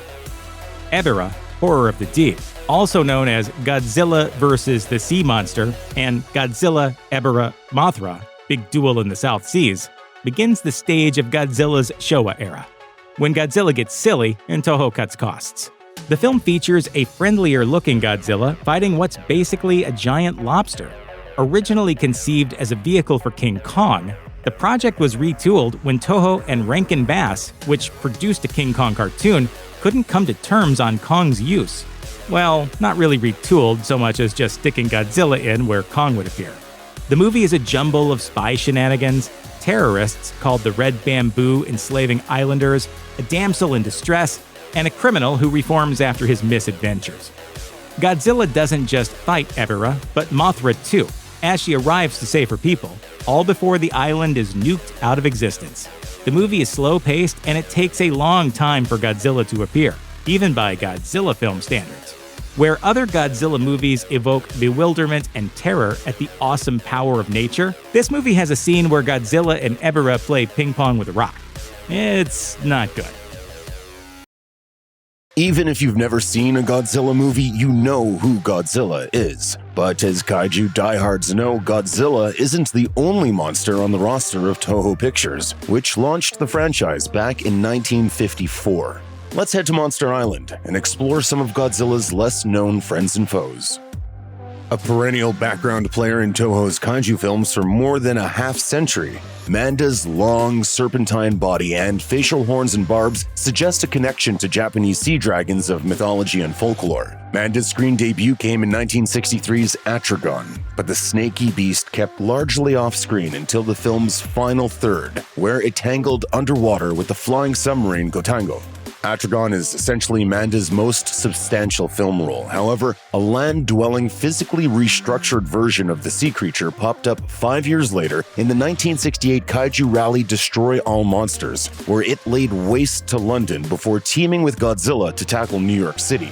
Manda was then featured in an extended cameo in 2004's Godzilla Final Wars, where it again battled the Gotango before finding itself on the wrong end of a laser cannon. Though always the bridesmaid on film, Manda enjoyed more substantive appearances in numerous Godzilla-related video games and comic books, including IDW's Godzilla Rulers of Earth. Ebirah was a colossal crustacean that guarded a South Pacific island in 1966's Godzilla vs. the Sea Monster, which was originally issued in Japan as Ebirah, Horror of the Deep. Though a considerable threat to anyone attempting to gain access to or leave the movie's fictional Lecce Island, Ebera's signature weapon, its elongated claws, were no match for Godzilla, who simply tore off his opponent's pincers and sent the super shrimp back to the ocean depths. Much of Ebera's subsequent career at Toho seems to have been left in the planning stage. In Sea Monster, Ebera was originally slated to fight King Kong, but American co-producers Rankin Bass, the stop-motion holiday animation specialists, withdrew from the project, leaving Toho to replace the ape with Godzilla. Ebera was also slated to appear in Destroy All Monsters, but The Big Lobster was eventually dropped from the script, and the monster's brief turn in 1969's All Monsters Attack, aka Godzilla's Revenge, was simply recycled footage from Sea Monster.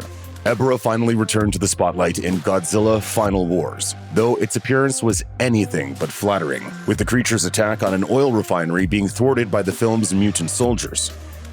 Kamacuras was actually the name of 3 stupendous praying mantises that menaced both Godzilla and his offspring Minya in the 1967 movie Son of Godzilla. The creatures, impressive marionette creations by the film's special effects director Sadamasa Arikawa, were first glimpsed as man-sized mantises on a remote island before a radioactive storm caused them to grow to more than 50 meters in length. 3 king-sized Kamacuras called Gigantes in the English language dub of Son of Godzilla then tormented the newly hatched Minya before Godzilla arrived to fry 2 of them with his atomic breath, while the third was dispatched by the island's other monstrous arthropod inhabitant, the spider Kumonga.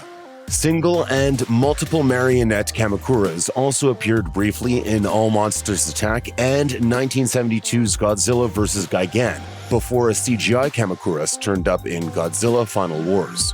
In this film, the creature was seen to possess the same camouflage abilities as real-life mantises. Not that it helped Kamacuras, as the insect was quickly sussed out by Godzilla and skewered on a transmission tower. Kamacuras wasn't the only insect bedeviling Godzilla, Minya, and the human stars of Son of Godzilla. Hidden inside a rocky valley was Kumonga, a 150-foot spider with an appetite for anything that crosses its path. Once awakened, Kumonga ensnared Minya and a Kamacuras in its thick, sticky web, which, unlike most spiders, jetted out from its mouth, not its spinnerets, and dispatched the mantis with its creepy stabbing stinger. Minya appeared next on the menu, until Godzilla came to the rescue. The ensuing brawl was one of the film's best displays of special effects, and undoubtedly one of its most challenging, as the Kumonga marionette required 2 to 3 technicians to operate the wires on each of its 8 legs. Eventually, a combined blast of atomic breath from father and son brought down the spider, but it, or a close relative, was back in 1968 for Destroy All Monsters, where it teamed with Mothra to coat King Ghidorah in webbing during the film's concluding battle royale. Kumonga's final screen appearance to date was in Godzilla Final Wars, where it displayed a new talent, a web that expanded from a single strand to a net. This did little to stop Godzilla, who simply grabbed hold of Kumonga's web and hurled him out of sight. One of the hardest working monsters in Toho's stable of kaiju, the burrowing, flame ray-breathing dinosaur, Baragon, has appeared in numerous features and television series over the past half-century, though it's been incognito for some of those turns. Baragon made its debut in 1966's Frankenstein vs. Baragon, or Frankenstein Conquers the World as it's known in the States. The monster served as a replacement for Godzilla, who was initially intended to face off against Toho's take on Frankenstein's monster before production changes necessitated a change-up. Baragon then returned to Toho for 1968's Destroy All Monsters, though its screen time was limited. Why? Well, according to some accounts, it was due to the monster's most distinguishing feature, its long, floppy ears. The movie special effects team was concerned that this particular aspect of the head design would make it difficult to execute the monster's showcase sequence, in which it tunneled under and destroyed the Arc de Triomphe in Paris, so Baragon was relegated to the background, while Gorosaurus, a dinosaur from 1969's King Kong Escapes, got the big scene instead. In the ensuing decades, Baragon remained a popular figure in countless Godzilla-related manga, novels, and video games, but it wouldn't return to feature work until 2001, when the creature helped to defend Japan against a rampaging Godzilla in Giant Monsters All-Out Attack.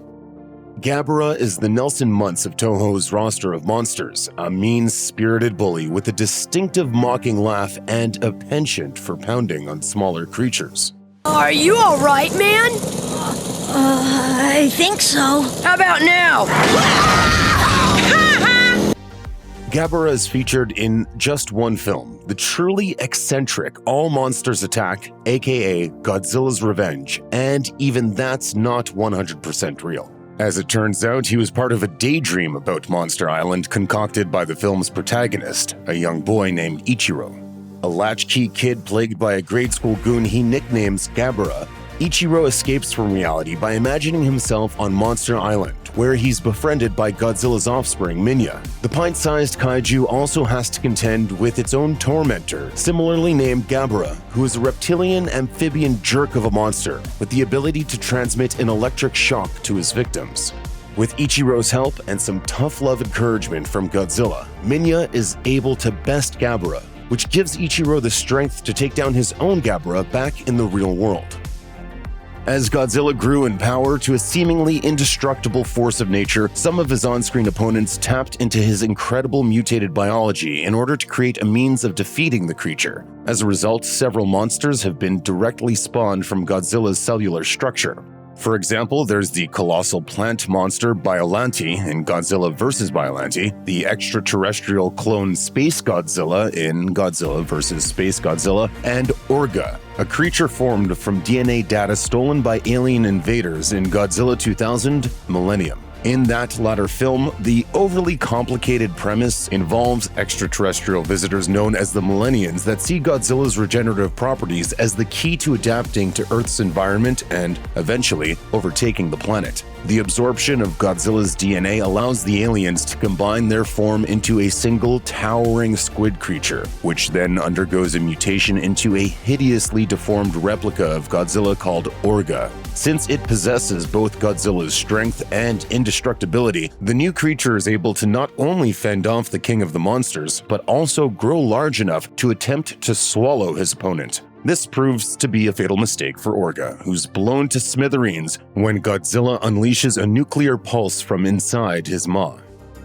Toho's giant monster films began to falter at the box office during the 1970s, due in part to the wealth of science fiction and fantasy series on television like Ultraman. So moving its own fantasy and sci-fi titles to TV was the next logical step, and in 1973, the studio introduced the world to Zone Fighter. Hewing to the template established by Ultraman and other series, Zone Fighter's heroic family of aliens battled an army of terror beasts, which involved one character morphing into the show's titular champion, the colossal Zone Fighter. And when things got tough, he would get an occasional assist from Godzilla. The King of the Monsters made his series debut in the 4th episode and would return for 4 additional episodes. Zone Fighter also featured 2 guest villain shots by King Ghidorah, though surprisingly, the Space Dragon didn't fight Godzilla in either episode. Not that Zone Fighter really needed his help. If the name of this giant man-beast isn't ringing a bell, that's because it never appeared in a Godzilla movie. Yetrigar was featured in Marvel Comics' Godzilla King of the Monsters comic book, which ran from 1977 to 1979. And during the series' 24-issue run, writer Doug Munch and celebrated Incredible Hulk artist Herb Trimpe created an entirely new universe for the radioactive monster to trample, complete with a fresh, terrifying rogues gallery. Some of Godzilla's comic book opponents came from Marvel's existing bullpen. Godzilla battled the Avengers, the Fantastic Four, Spider-Man, and even Devil Dinosaur and Moon Boy over the course of the series. Others, however, were created specifically for the title, like Yetrigar, a Sasquatch-styled behemoth freed from an icy tomb in Canada by atomic testing, which also boosted his height to over 100 feet. Godzilla battled the monster over the course of 2 issues before it was defeated in a climactic battle deep inside the Grand Canyon, but that wasn't the end of Yetrigar's Marvel run. The hairy creature would tangle with both the Avengers and the West Coast Avengers before being transported to the super-secret, maximum security prison known as the Vault, where he apparently sits, biding his time to this day.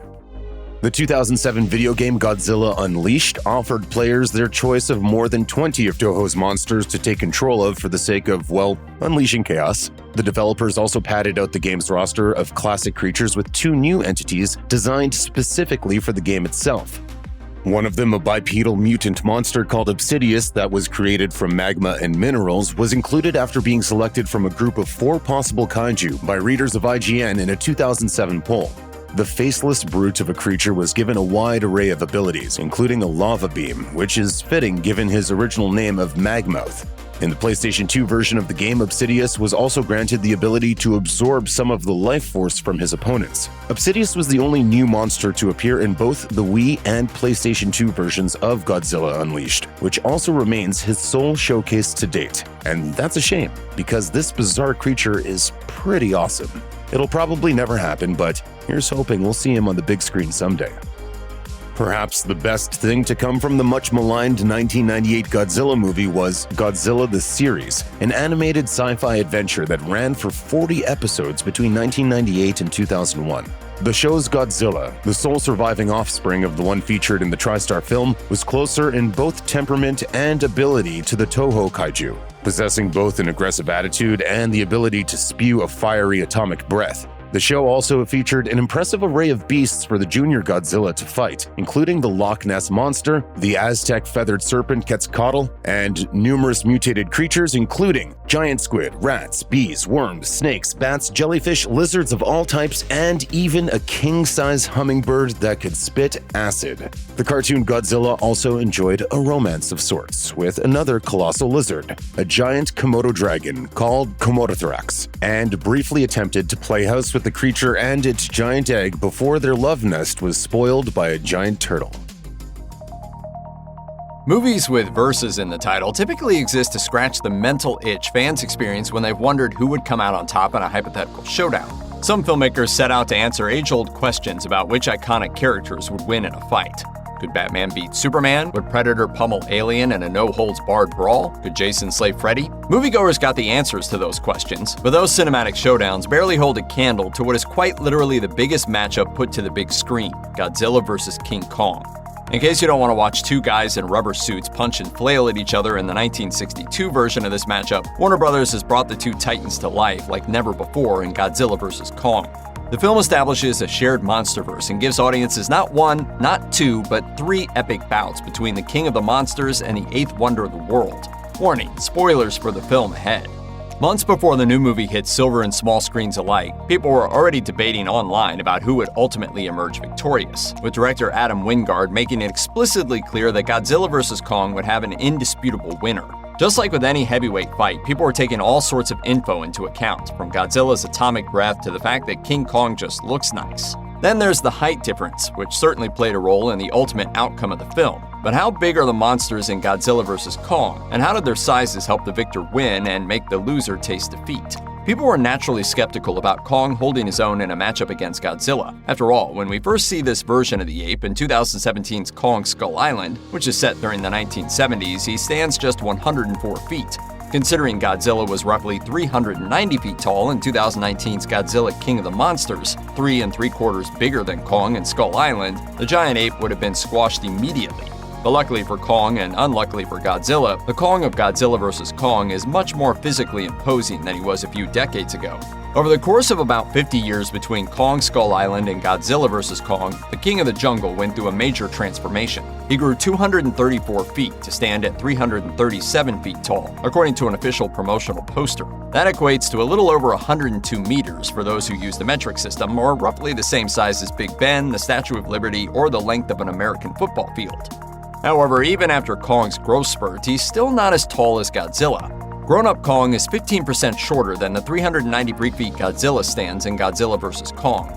While Godzilla comes out on top in terms of height and likely weight in the movie, it's not as if Kong is without his own advantages. As we see after the ape emerges from Hollow Earth, he's able to wield tools. Once he gets his hands on an axe that's capable of absorbing Godzilla's atomic breath, Kong definitely gains an upper hand in the battle against his scaly foe. Not only that, but Kong also has agility and speed on his side, as evidenced by the fact that he's able to hop throughout Hong Kong during his final bout with Godzilla. Sadly, when all is said and done, King Kong's just no match for Godzilla, who pins the ape to the ground, forcing him to yield. So who's the big winner? It's Godzilla.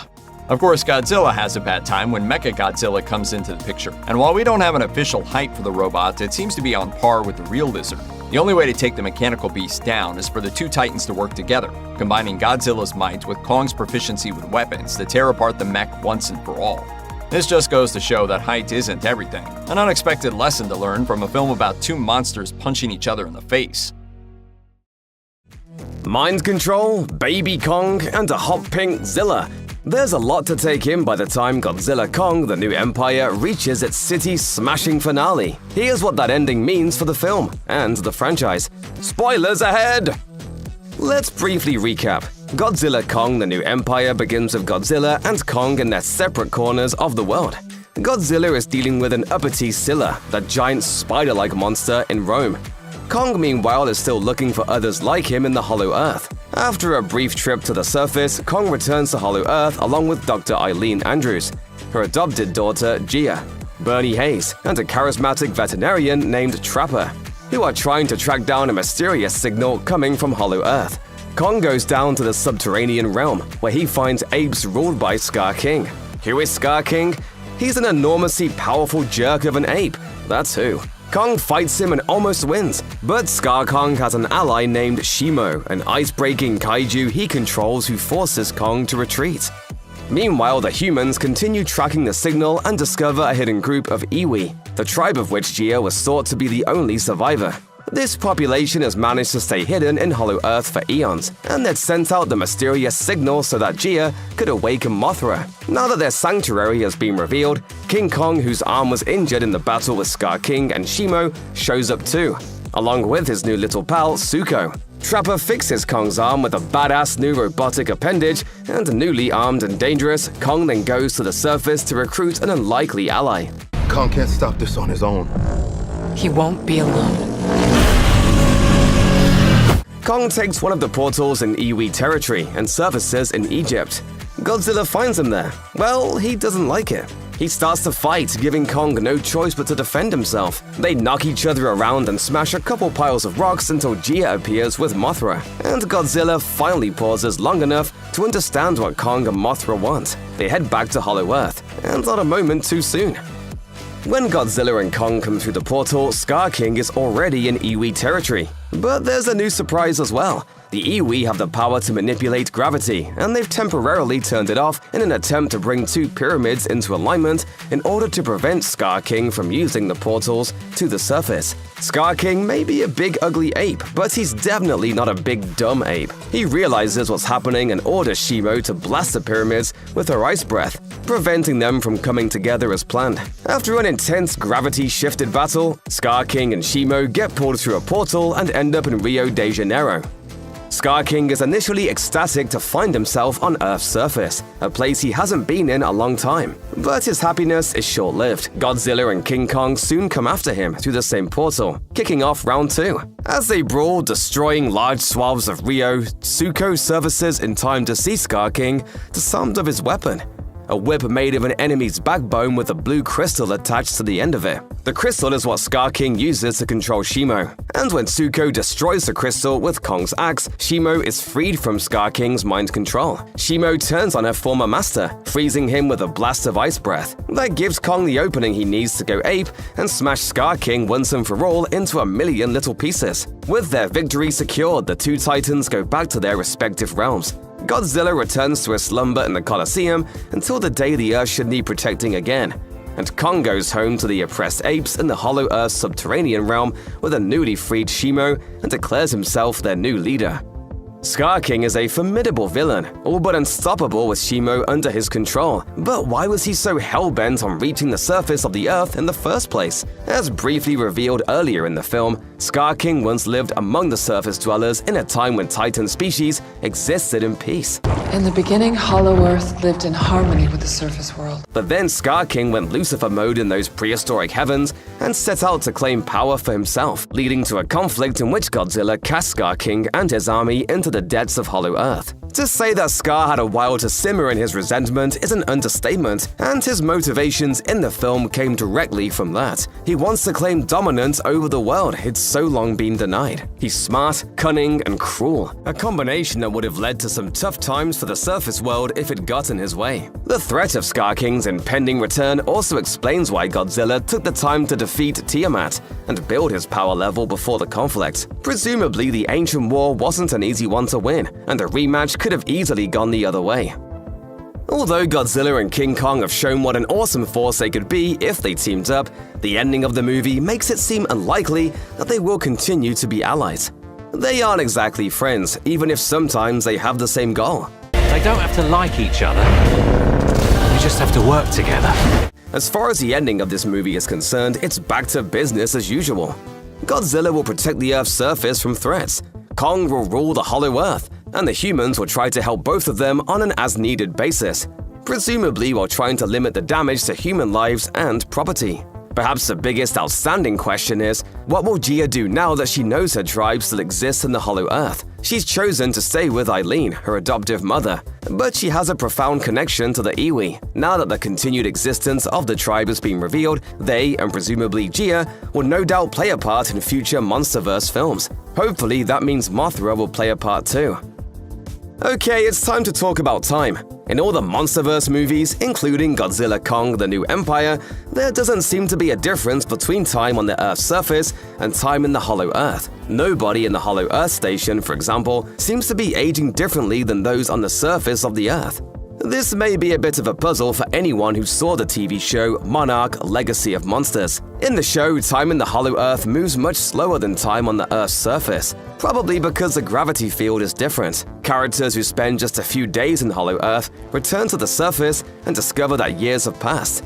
It's a major plot point. Can't anything ever be easy?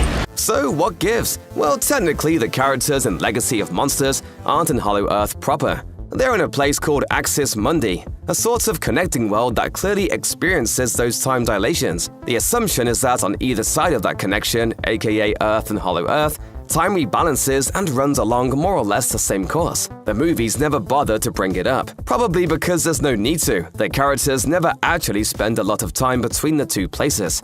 We're about to be launched 1,000 miles in 2 seconds until gravity inverts itself and spits us into free fall. At the moment, there hasn't been a sequel confirmed. A lot of that is probably going to rest on box office numbers. If Godzilla Kong pulls in enough cash, you can probably bet on another installment in the MonsterVerse sometime in the future. If it bombs, well, it's possible the universe gets shelved for a while. Fortunately, it looks like Godzilla Kong is already smashing the box office harder than Kong smashed Scar King. The movie roared into theaters with a $37 million haul on its opening day alone, blowing past estimates and kicking off a strong weekend. With those kinds of numbers to sit back on, it's likely that sequel talks are swirling behind the scenes, even if the public isn't getting an announcement yet. For his part, director Adam Wingard has a few ideas about where a potential sequel could go. He told IGN, "I definitely have some ideas of where they could go. In the way that Kong is treated in this movie, if this movie is successful, I think that the next movie will be the Godzilla version of what we did with this movie, kind of pushing deeper into his story." Wingard also told Deadline that he would love to make a third movie in the MonsterVerse, saying, "I think the seductive thing as a filmmaker when you've done 2 movies is to complete it as a trilogy. That's always what everyone expects." So while a sequel hasn't been given the go-ahead yet, it sounds like Wingard and his team could get one up and running quickly, which is promising for fans who want to see another film in the franchise hit theaters as soon as possible. Godzilla and King Kong are part of a major franchise, and it's hard to imagine Legendary and Warner Brothers wanting that to end. Still, we've all seen what happens when other franchises, like the Marvel Cinematic Universe, get too complicated. As a result, their wait-and-see approach to future films is prudent. The legendary Godzilla has already battled Kong in Godzilla vs. Kong, and then teamed up with him in this one. But there are still plenty of directions a franchise could go in the future. Like Wingard said, delving deeper into what makes Gojira tick would be a worthwhile pursuit. After making Kong the primary focus of the past couple movies, it would be a nice change of pace. There are also plenty of foes and storylines that could be mined from the Toho films, assuming someone can work out the rights. A Destroy All Monsters type of storyline would be a sight to see. It could even get crazier than that. Kongzilla, anyone? Now I have seen everything.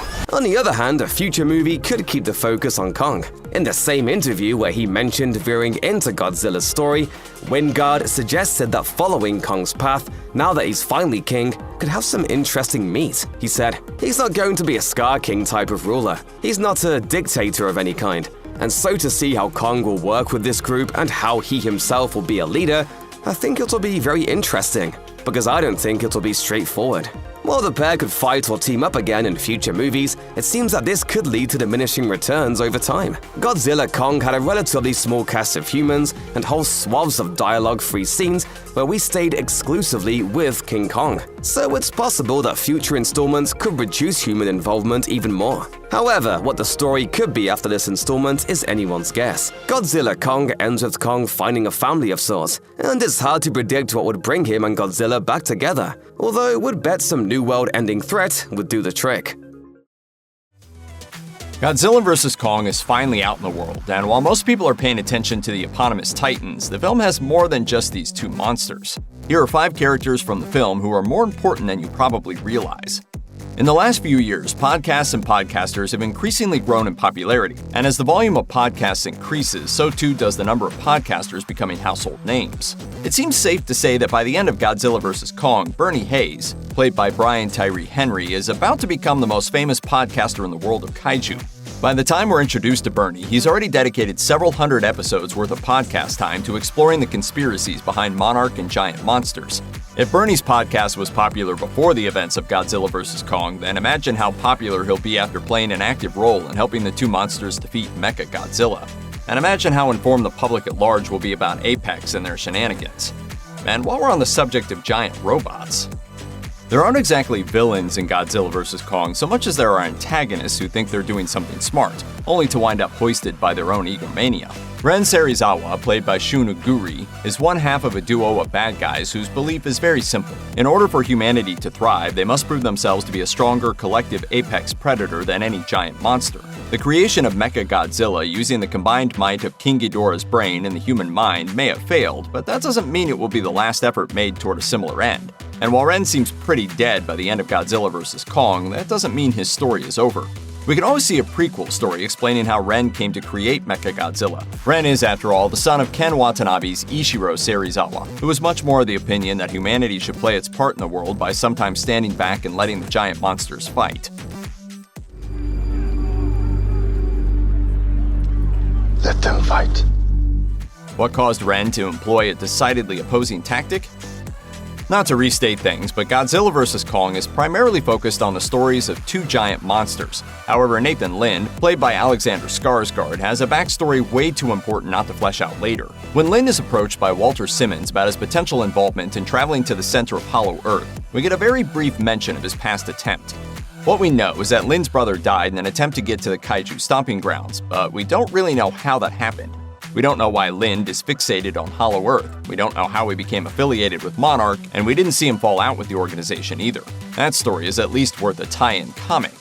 But much like Ren, the other reason why Lind is so important is that it's his ideas that helped drive the journey to Hollow Earth in the first place. It seems likely that Lind will play an important role in understanding and even benefiting from Hollow Earth in forthcoming stories. Eileen Andrews, played by Rebecca Hall, is the reason King Kong stays safe for as long as he does. She's his guardian in many ways. The containment area Kong calls home exists in part because of Andrews, and the safeguards used to keep Kong safe as he travels to Hollow Earth are a result of her care as well. When we see Hollow Earth, one of the things we notice straight away is that there is even more monster life down there, and if there's anyone who can catalog and understand that life, it's Eileen Andrews. Andrews is important for the future of this franchise precisely because she'll likely stand opposed to the Destroy All Monsters edict of the antagonists. And as she takes on more power at Monarch in the wake of the story, any attempts to build mechs will likely be tempered by Andrews' level head and respect for all of nature's creatures, including Kong. All that being said, there is one character in Godzilla vs. Kong who stands head and shoulders above the entire rest of the cast, Gia, played by Kaylee Hoddle. To say that Gia's empathy and ability to communicate with Kong literally saved all of humanity's collective bacon is probably an understatement, and she's only going to become more important for humans and monsters alike, both as she gets older. If you recall, in Kong Skull Island, the island is home to more than just the big ape. There's also a tribe of people living symbiotically with him, and while Kong protects those people, they also respect and watch out for him. We find out in Godzilla vs. Kong that the only surviving member of that tribe is Gia, and it's through her ability to use sign language that humanity learns Kong isn't just intelligent, but also able to communicate. Gia is so in tune with Kong that she can feel his heart slow down to the point of death. Without her, he wouldn't even be alive right now. It's hard to say that there's anyone else who could convince Kong to fight for the human race at this point other than Gia. Similarly, we may discover that other monsters are able to communicate through sign language. As she gets older, it seems likely that Gia may not only be the person best able to understand these creatures, she may also be their strongest advocate. 2024 marks 7 decades of Godzilla, but the world-famous kaiju has gone through a lot of different forms over the years. We've ranked all the different movie Godzillas from worst to best, accounting for everything from physical strength to pop culture impact. This is obviously a subjective list, and we totally understand if you have some disagreements with our ranking choices. But if you don't think the Godzilla from the 1998 TriStar film should be in last place, you're simply wrong. The first live-action American Godzilla deviated so far from the monster's original vision that it seemingly offended the Toho production company, earning it the diminutive nickname of Zilla. As Godzilla Final Wars producer Shogo Tomiyama infamously said of the film, "It took the god out of Godzilla." Indeed, in Roland Emmerich's retelling of the tale, Godzilla is not an unimaginably powerful monster of untold destruction, but a large dinosaur that is pretty easily managed by the American military. Viewing it in comparison with the original Godzilla, which stood as a metaphor for atomic destruction, this Jurassic Park-style take on the character reflects the late 90s American hubris that believed there was no problem that couldn't be solved with missiles and soldiers. It's a common misconception that the TriStar Godzilla and the version of Zilla that appears in Final Wars are one and the same, but Zilla is actually a separate enemy inspired by the 1998 film. That makes TriStar Godzilla as a true dud of a kaiju with little legacy or impact. I knew that tuna head wasn't up to much. Next. Not a lot of people seem to know about the Netflix Godzilla trilogy, which brought the kaiju into the medium of anime. Conceptually, this version of Godzilla should be among the best on the list. But what good is a concept if the execution turns out to be disappointing? Godzilla Earth, so named because of his successful conquering of the entire planet, is the largest and most powerful of any iteration of the character, distinguished only by his admittedly awe-inspiring destructive capability. But even ignoring the surprisingly mediocre story at the heart of the anime Godzilla trilogy, Godzilla Earth manages to miss the mark because the series' animation style doesn't do his colossal power justice. Animation has the potential for smooth movement that can be hard to capture in live action, but that doesn't stop Godzilla Earth from moving exceptionally stiffly and awkwardly, especially when compared to the evolving version of the kaiju seen in the anime series, Godzilla Singular Point. It's clear that the animated movie Godzilla is far from the best. When it came time for the Millennium era of Godzilla films to come to a close in 2004, it rather serendipitously coincided with the 50th anniversary of the original 1954 Godzilla film. Naturally, Godzilla Final Wars served as both a tribute to the character's lasting impact and historical significance in popular culture, and a send-off for the franchise for the foreseeable future. This version of Godzilla isn't necessarily bad, but he's not unique enough to warrant being placed above the majority of his peers. Final Wars Godzilla is designed to synthesize all identifiable characteristics of the character into one being, but the result is simply Godzilla at his safest, creatively speaking. At least he can throw hands and perform some WWE-worthy takedowns. While this quintessential look is great for a tribute piece, it lacks the forward-facing visual improvements that were originally intended to make this final Godzilla truly stand out from his predecessors. In the end of Godzilla Final Wars, the King of Monsters forgives humanity for the first time on screen, thanks in part to his goofy-looking son, Manila. It's poetic as an end to Godzilla's story, but it doesn't square with his history. From writing to design to execution, everything about this Godzilla feels disappointingly safe. Ranking the Millennium-era Godzillas can be incredibly difficult. Each incarnation is technically unique, but so similar in design and impact to the others that it mainly comes down to how the individual films use the character. The version of the kaiju seen in Godzilla against Mechagodzilla and Godzilla Tokyo SOS is perfectly fine in a vacuum, but he isn't utilized in the best ways throughout the two movies. As you might expect, Godzilla against Mechagodzilla is all about the robotic version of the monster as well, and sometimes the mecha can even overshadow the original. There's nothing wrong with giving Godzilla's cyborg counterpart some cool backstory, but it gets problematic when it comes at regular Godzilla's expense. These films have such an obvious fondness for Godzilla's robotic adversary, in fact, that they attempt to give him more complex characterization and a hero's death. If all that weren't enough, this Godzilla is referred to as Kiryu Godzilla, Kiryu being the new name given to Mechagodzilla. Godzilla 2000 Millennium is in many ways an ideal Godzilla film.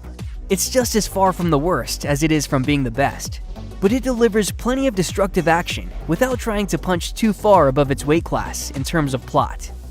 This simple yet solid approach to the revival of the franchise was reflected in its redesign of Godzilla, rather than attempting to reinvent him entirely. Novel additions were made that felt fresh, yet supportive of what was already there. All in all, Godzilla 2000 is a meat and potatoes Godzilla, with a little extra seasoning to keep things spicy. The only reason he's not further up on the list is that his superior peers have stronger storylines and characterizations. Like many Godzilla films, 2000 attempts to reconcile the kaiju's reputation as a destroyer and protector, culminating in a bleak final scene that seemingly depicts him deciding to destroy Tokyo. There's a confused rage to his characterization here that, while not nearly as strong as higher entries on this list, is nihilistic to the point of feeling incredibly powerful. Godzilla!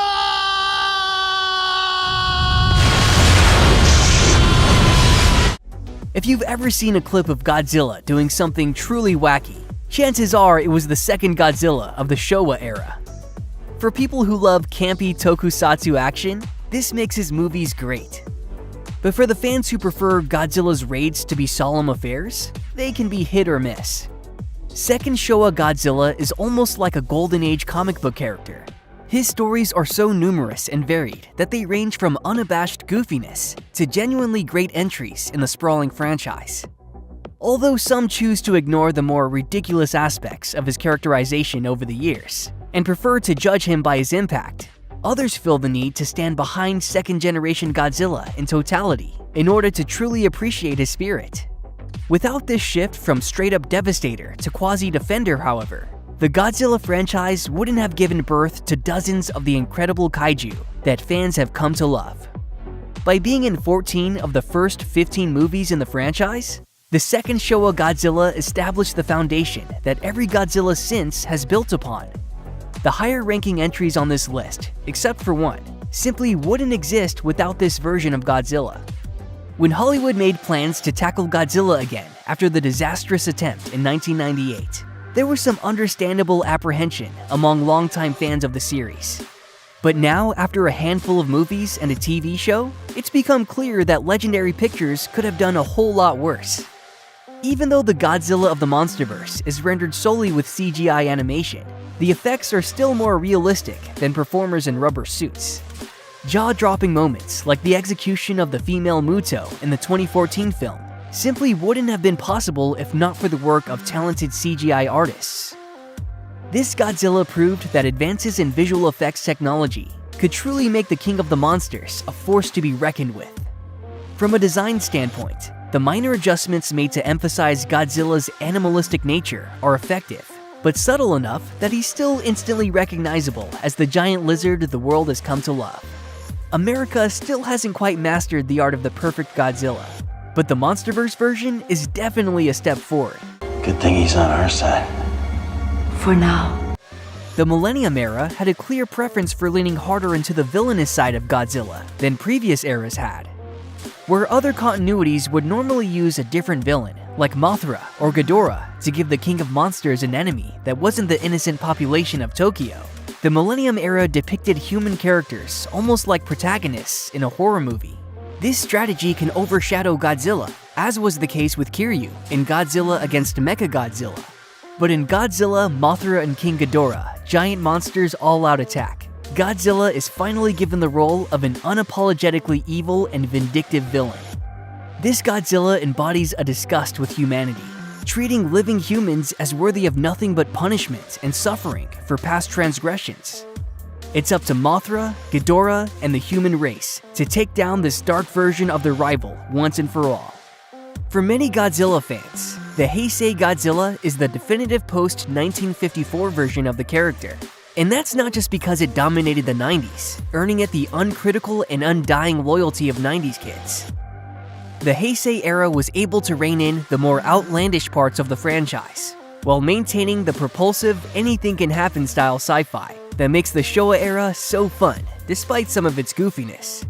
The result is a Godzilla that feels tonally closer to the 1954 version, but doesn't turn its back on the unexpected concepts that already resonated with audiences. Similar to the Legendary Pictures iteration of the character, the smartest change the Heisei era made was bringing a sense of danger back to Godzilla by not allowing him to become a true hero. Godzilla is never your friend. You're just not always his enemy. This version of Godzilla is also uniquely varied in its appearance, as though it were continuing to evolve throughout the series in reaction to the various monsters it has had to battle. This Godzilla storyline culminates in dramatic fashion with Godzilla vs. Destroya, which brilliantly portrays a knockdown drag-out fight between two monsters as a Shakespearean tragedy. As Heisei Godzilla melts down from within, it's genuinely moving, and it works because so much care was put into his characterization over the years.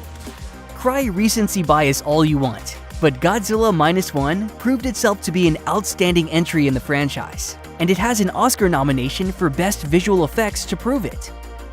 The kaiju himself isn't actually on screen all that much in this entry, but when he is, he's a truly awe-inspiring presence, capable of instantly decimating metropolitan areas, much like the bombs that inspired his creation. -1 Godzilla thrives in the water, but that doesn't make him any less of a fearsome presence on land. He has incredible strength and remarkable regeneration abilities. And since he's launching his attack in the late 40s, the human heroes don't exactly have the most advanced technology at their disposal. The newest Godzilla on this list has established himself as a truly terrifying force of nature, who atomic-breathed new life into a 70-year-old franchise. Of all the redesigns that the King of Monsters has undergone, none were as complete, successful, or terrifying as Shin Godzilla. Rather than depict the King of Monsters as the hulking atomic brawler he was before the 12-year post-millennium era hiatus, Shin Godzilla is a slimy creature with multiple forms just trying to survive. When Shin Godzilla first emerges, he's in agonizing pain, and he can't help but pass on some of that pain to the people of Japan. Once he's had a little time to grow, he evolves into a monster closer to the Godzilla we're familiar with, but with some flourishes that feel straight out of a horror movie. As Shin Godzilla prepares to unleash his atomic breath in the film's most impressive scene, his jaw splits in half, and he billows cancerous black smog across the city. As the first Japanese reboot of the kaiju in over a decade, Shin Godzilla kicked off the franchise's Reiwa era in unforgettable fashion. Even though it's been 70 years since the King of all monsters first invaded cinemas, no Godzilla is better than the very first one, who rose from the depths of Tokyo Bay in 1954. He may not technically be the biggest, the strongest, or the flashiest, but the first Showa Godzilla will always be the one that started it all. That said, the original Godzilla isn't only great just because he was the first. His rampage is a work of art that, thanks in part to the black and white coloring, feels timeless even in comparison to modern versions that use more complex suits and CGI animation. Even though he dies at the end of his first outing, all that means is that his reputation will never be sullied. No matter how many more movies featuring Godzilla end up being released in the future, every single version of the iconic kaiju will always exist in the shadow of the original.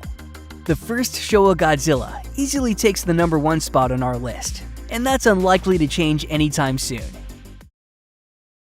If there's one thing Godzilla is known for, aside from being a lizard the size of a skyscraper, it's his atomic breath. But how has the signature attack of the King of Monsters evolved over the years? From 1954's Godzilla to the MonsterVerse and -1, our favorite kaiju's weapon of choice has come a long way. Godzilla's story truly began in August 1945, when the United States dropped 2 atomic bombs in the Japanese cities of Hiroshima and Nagasaki. Hundreds of thousands of people were killed and wounded, and people all over Japan were deeply disturbed by the events. One such person was Ishiro Honda, who would go on to use the attacks as inspiration for the original Godzilla 9 years later. When Godzilla first showed off his atomic breath in his 1954 debut, it was less like a flamethrower and more like a fog machine. But even though it made him look like a vaping dinosaur, that didn't detract from its symbolic power. Godzilla's breath was made to resemble the smoke that lingered on the ruins of Hiroshima and Nagasaki, and it's able to melt steel structures with ease. It's not very flashy, but it does the job just fine, especially for the mid-50s. When Godzilla returned to the big screen in Godzilla Raids again, his smoky attack came back during the monster's first battle against another kaiju, but it didn't end up being very effective against Anguirus. The atomic breath's first big change wouldn't arrive until Godzilla's third feature, which also introduced another important element to the movies. For 1962's King Kong vs. Godzilla, not to be confused with 2021's Godzilla vs. Kong, the world of the kaiju was finally filmed in color. When it came to Godzilla's atomic breath, the decision was made to give it a slight bluish hue. Apparently, that's how Toho always pictured it during the black and white days. From here on out, the signature radioactive blue became the trademark look for Godzilla. But why blue? King Kong vs. Godzilla reveals that it's because of the Cherenkov radiation that's generated in nuclear reactors. When charged particles move faster than the speed of light and water, as they do in underwater reactors, a bright blue glow is produced. Therefore, Godzilla's breath and back ended up a similar color. The shade ended up being lightened a bit for later Showa-era Godzilla films such as Mothra vs. Godzilla, Ghidorah the Three-Headed Monster, Invasion of Astro Monster, and Ebirah, Horror of the Deep. Even though the color wasn't exactly consistent, the misty nature of Godzilla's atomic breath remained until the monster's 8th appearance. Son of Godzilla in 1967 was the first Godzilla film to feature the kaiju's atomic breath as a laser-like heat ray. But most fans nowadays think of it as the movie that introduced, well, the son of Godzilla. Yes, Godzilla has a son, and he's terrible.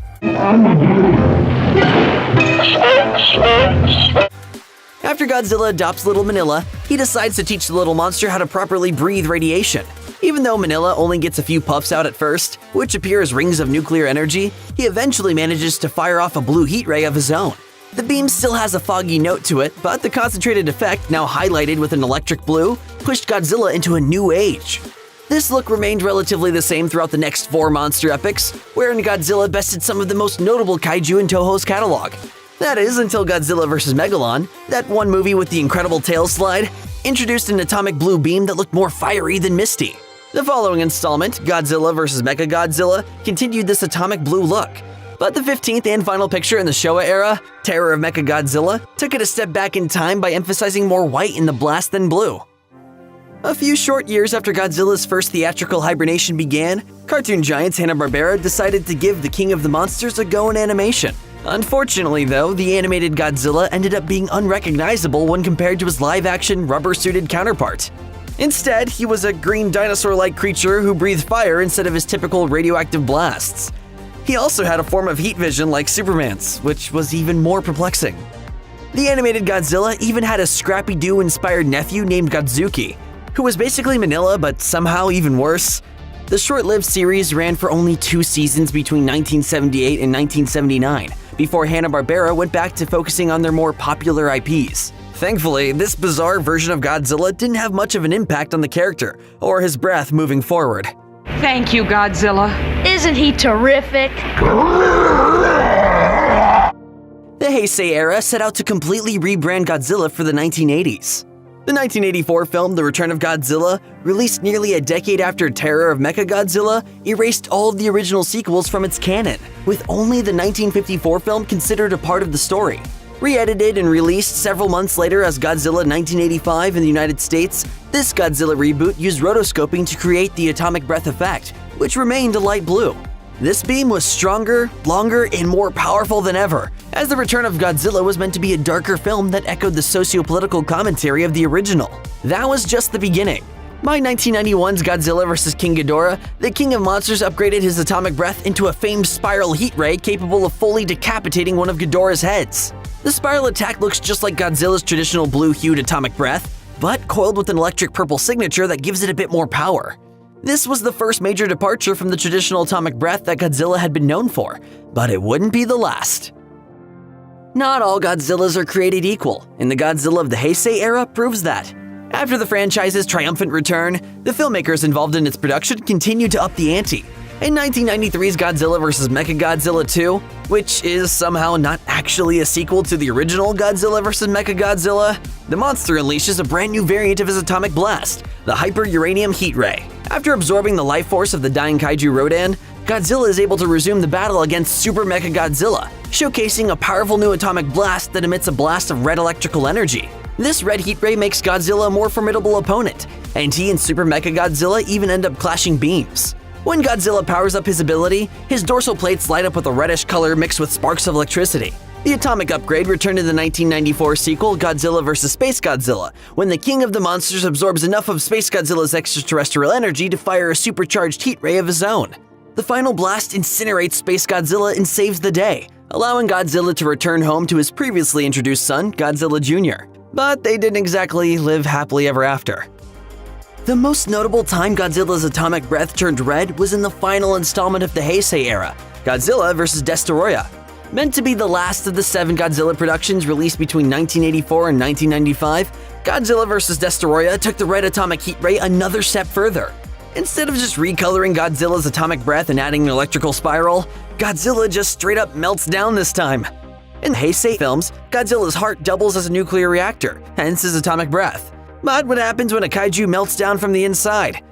Burning Godzilla is the answer. I have a feeling this is going to be Godzilla's last fight. Along with the red-orange glow of his atomic breath, this Godzilla glows from the inside out as his body breaks down. After absorbing too much energy from uranium deposits, Burning Godzilla is born, and his fiery appearance lies in stark contrast to the monster's usual look. Eventually, Burning Godzilla defeats Destoroyah, but it's at the cost of his own life. Each time Godzilla uses his atomic heat ray while in meltdown kills him a bit more, ultimately leaving him in radioactive ashes. And then there's the 1998 American Godzilla. Director Roland Emmerich has made some good movies like Independence Day, but his take on the iconic monster definitely isn't on that level. There's no atomic breath here, just a Jurassic Park-inspired dino running around New York City, puffing combustible gas at taxicabs. This version of the giant lizard was dubbed Zilla by Toho, and is pretty pathetic compared to his Japanese counterparts, but he did get an upgrade later on. The subsequent animated Godzilla the series reintroduced Zilla, which is technically the offspring of the Zilla from the 1998 movie, with green plasma breath that effectively does the same thing as Godzilla's atomic heat ray. Even though it's less powerful, Zilla's green beam is still pretty damn good at blowing stuff up. Another version of Zilla ended up appearing in Toho's Godzilla Final Wars, wherein Godzilla hilariously defeated it in seconds. Don't mess with the OG. In 1999, the millennium era of Godzilla began when Toho's answer to Hollywood's Godzilla arrived in the form of Godzilla 2000. Treating only the original 1954 feature as canon, Godzilla 2000 revived the character by staying true to what made longtime fans passionate about kaiju in the first place, with some minor changes of course. This rebooted Godzilla uses an orangish atomic breath when battling his enemies, and his dorsal plates continue to glow even as the monster fires his atomic breath. This beam proves to be so powerful that it cuts through a UFO like butter, and it seriously wounds Godzilla's kaiju opponent, Orga. This new ability isn't some kind of energy power-up or last resort either. Godzilla 2000 has apparently been able to do this from the beginning.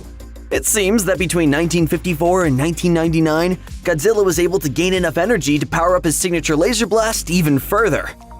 Godzilla, Mothra, and King Ghidorah Giant Monsters All-Out Attack was the third installment of the Millennium-era Godzilla series, and by that point, the King of Monsters had returned to form. No longer was Godzilla's atomic breath orange. His original blue breath was back and ready to burn. Giant Monsters All-Out Attack also ignored the events of all other Godzilla films except the original. But what ended up being truly impressive about this Godzilla's blue atomic breath was that it mimicked the results of a real-life nuclear bomb, leaving a mushroom cloud in its wake. Soon after, Godzilla against Mechagodzilla was released, itself also a reboot. Here, Godzilla boasted his usual blue atomic breath, this time with a glowing blue spine as well. His heat ray was even bigger and more destructive than it had been in Giant Monsters All-Out Attack. When it comes to Godzilla, size definitely matters. Toho released Godzilla Final Wars at the end of the Millennium Era, and it was meant to be the official finale of the entire Godzilla franchise. Ignoring all previous installments, this time including the original, Godzilla's trademark atomic breath is the usual blue color and beam-like consistency before it gets an upgrade as the film goes on. After using his standard blue heat ray for the majority of the movie, Godzilla switches things up in the finale. To save the world from an incoming meteorite, Godzilla charges his atomic breath to create a new variant of the spiral heat ray able to blow the asteroid apart. But that's not all. In the final battle with Kaiser Ghidorah, Godzilla is given a supercharged burst of energy from Shinichi Ozaki that allows him to emit a burning G-Spark heat ray. This ray sends Ghidorah into space and officially ends the kaiju invasion, allowing Godzilla and Manila to return home to the ocean. This Godzilla guy is one tough dude. And with that, Godzilla went dark for a decade. Roland Emmerich poisoned the concept of an American Godzilla film for 16 years. But director Gareth Edwards' take on the giant monster managed to turn the tide. In 2014, the American studio Legendary Pictures rebooted Godzilla for their planned MonsterVerse, with its namesake lizard looking bigger than ever before. The 2014 Godzilla took the king of the monsters back to his roots. This Godzilla spends quite a while stomping around without firing any blasts. But when he finally unleashes his atomic breath at the pivotal moment, it's wider and wispier than the films of the Heisei and Millennium eras. The sequel, Godzilla King of the Monsters, changes things up. Here, Godzilla's atomic breath is more destructive, used consistently against titans like Mothra, Rodan, and King Ghidorah. In the end, Godzilla powers up after Mothra sacrifices herself for the King of the Monsters, leading him to resemble the burning Godzilla of the Heisei era. Godzilla becomes a superheating conductor of nuclear energy that weakens Ghidorah enough so he can use his upgraded atomic breath to finish the job. Good thing he's on our side. For now. In the next film, Godzilla vs. Kong, the King of the Monsters' atomic breath gets even more powerful as Godzilla uses it to bore a hole into the hollow earth. Of course, Japan couldn't just sit idly by and let America have all the fun with their most famous monster. In 2016, Toho launched the Reiwa era of Godzilla, with the standalone entry Shin Godzilla leading the charge. In Hideaki Anno's unique take on the Godzilla mythos, the kaiju's atomic breath goes through multiple stages. His bottom jaw splits apart as he charges up, and his eyes go black as he spews radioactive smoke and fire across the city. After that, the flames narrow into a thin violet beam that destroys dozens of buildings in a matter of seconds. That's not all. This Godzilla can also fire atomic beams from the tip of his tail and the spines on his back, which he uses to destroy bombs before they can fall anywhere near him. Easily a standout film in the franchise, Shin Godzilla makes the iconic kaiju scarier than ever before. This version of the King of the Monsters has a lot of potential. But instead of sequels to his Godzilla story, Anno has gone on to produce and direct other adaptations of famous Japanese characters with Shin Ultraman and Shin Kamen Rider. Sadly, it's unlikely that we'll ever see this particular Godzilla spit hot fire ever again. In 2017, Toho teamed up with Netflix to produce a trilogy of Godzilla anime films, starting with Godzilla Planet of the Monsters. In this world, there are two Godzillas, known as Godzilla Phileas and Godzilla Earth. These monsters each fire blue energy beams from the tips of their snouts instead of traditional atomic breath, although Godzilla Earth does have a mouth-based attack that sends a shockwave at his enemies. But that's not all. Netflix, along with animation studios Bones and Orange, created 2021's Godzilla Singular Point, a series that honors the Showa era in a 2030 setting. Here, Godzilla is continuously evolving. At first, his atomic heat ray appears as an atomic ring that forms at his mouth. But by the end, it resembles the traditional laser look, with the glowing ring still appearing. The medium of animation allows for some truly over-the-top Godzilla attacks that anime fans will appreciate. Last but certainly not least, Toho returned to live-action Godzilla movies with 2023's Godzilla Minus One. Another complete reboot, Godzilla Minus One takes place in the mid-1940s just after World War II, reimagining the King of Monsters' origins in the backdrop of post-war Japan. After Godzilla is mutated by America's nuclear tests, the monster makes landfall at the district of Ginza with destruction on his mind. The atomic breath in Minus One has to be seen to be believed, and anyone who was lucky enough to experience the film in theaters is sure to remember the sheer power of its sound. Like previous installments, the atomic blue hue is present here, but with an explosive quality that best resembles a nuclear bomb. Much like the original Godzilla, Godzilla Minus One acts as a commentary on the use of atomic weapons. And the filmmakers were able to make Godzilla's trademark attack into something pretty close. Director Takashi Yamazaki explained in an official press release, "Post-war Japan has lost everything. The film depicts an existence that gives unprecedented despair. The title Godzilla Minus One was created with this in mind. With Godzilla looking this good, it only makes sense that the visual effects team behind Godzilla Minus One received an Oscar nomination for their efforts." It's a good time to be a Godzilla fan. Not only did Godzilla Minus One become the highest-grossing live-action Japanese film ever in North America, but the teams responsible for the MonsterVerse have been hard at work as well. Legendary's Monarch Legacy of Monsters series debuted on Apple TV Plus in November 2023, and Godzilla & Kong: The New Empire is set to release in 2024. As the first trailer reveals, Godzilla is returning with some new abilities and features following the events of Godzilla vs. Kong. He's sporting a new pinkish look with enlarged dorsal spikes and glowing eyes to boot. While the trailer for The New Empire doesn't reveal much, it does give us a brief look at Godzilla's new spiraled violet heat ray, which looks even more powerful than his already impressive atomic breath from previous pictures. Following in the footsteps of Toho's Shin Godzilla and the early years of the Millennium-era Godzilla, this new and improved American version may just be the most powerful version of the Titan, after all.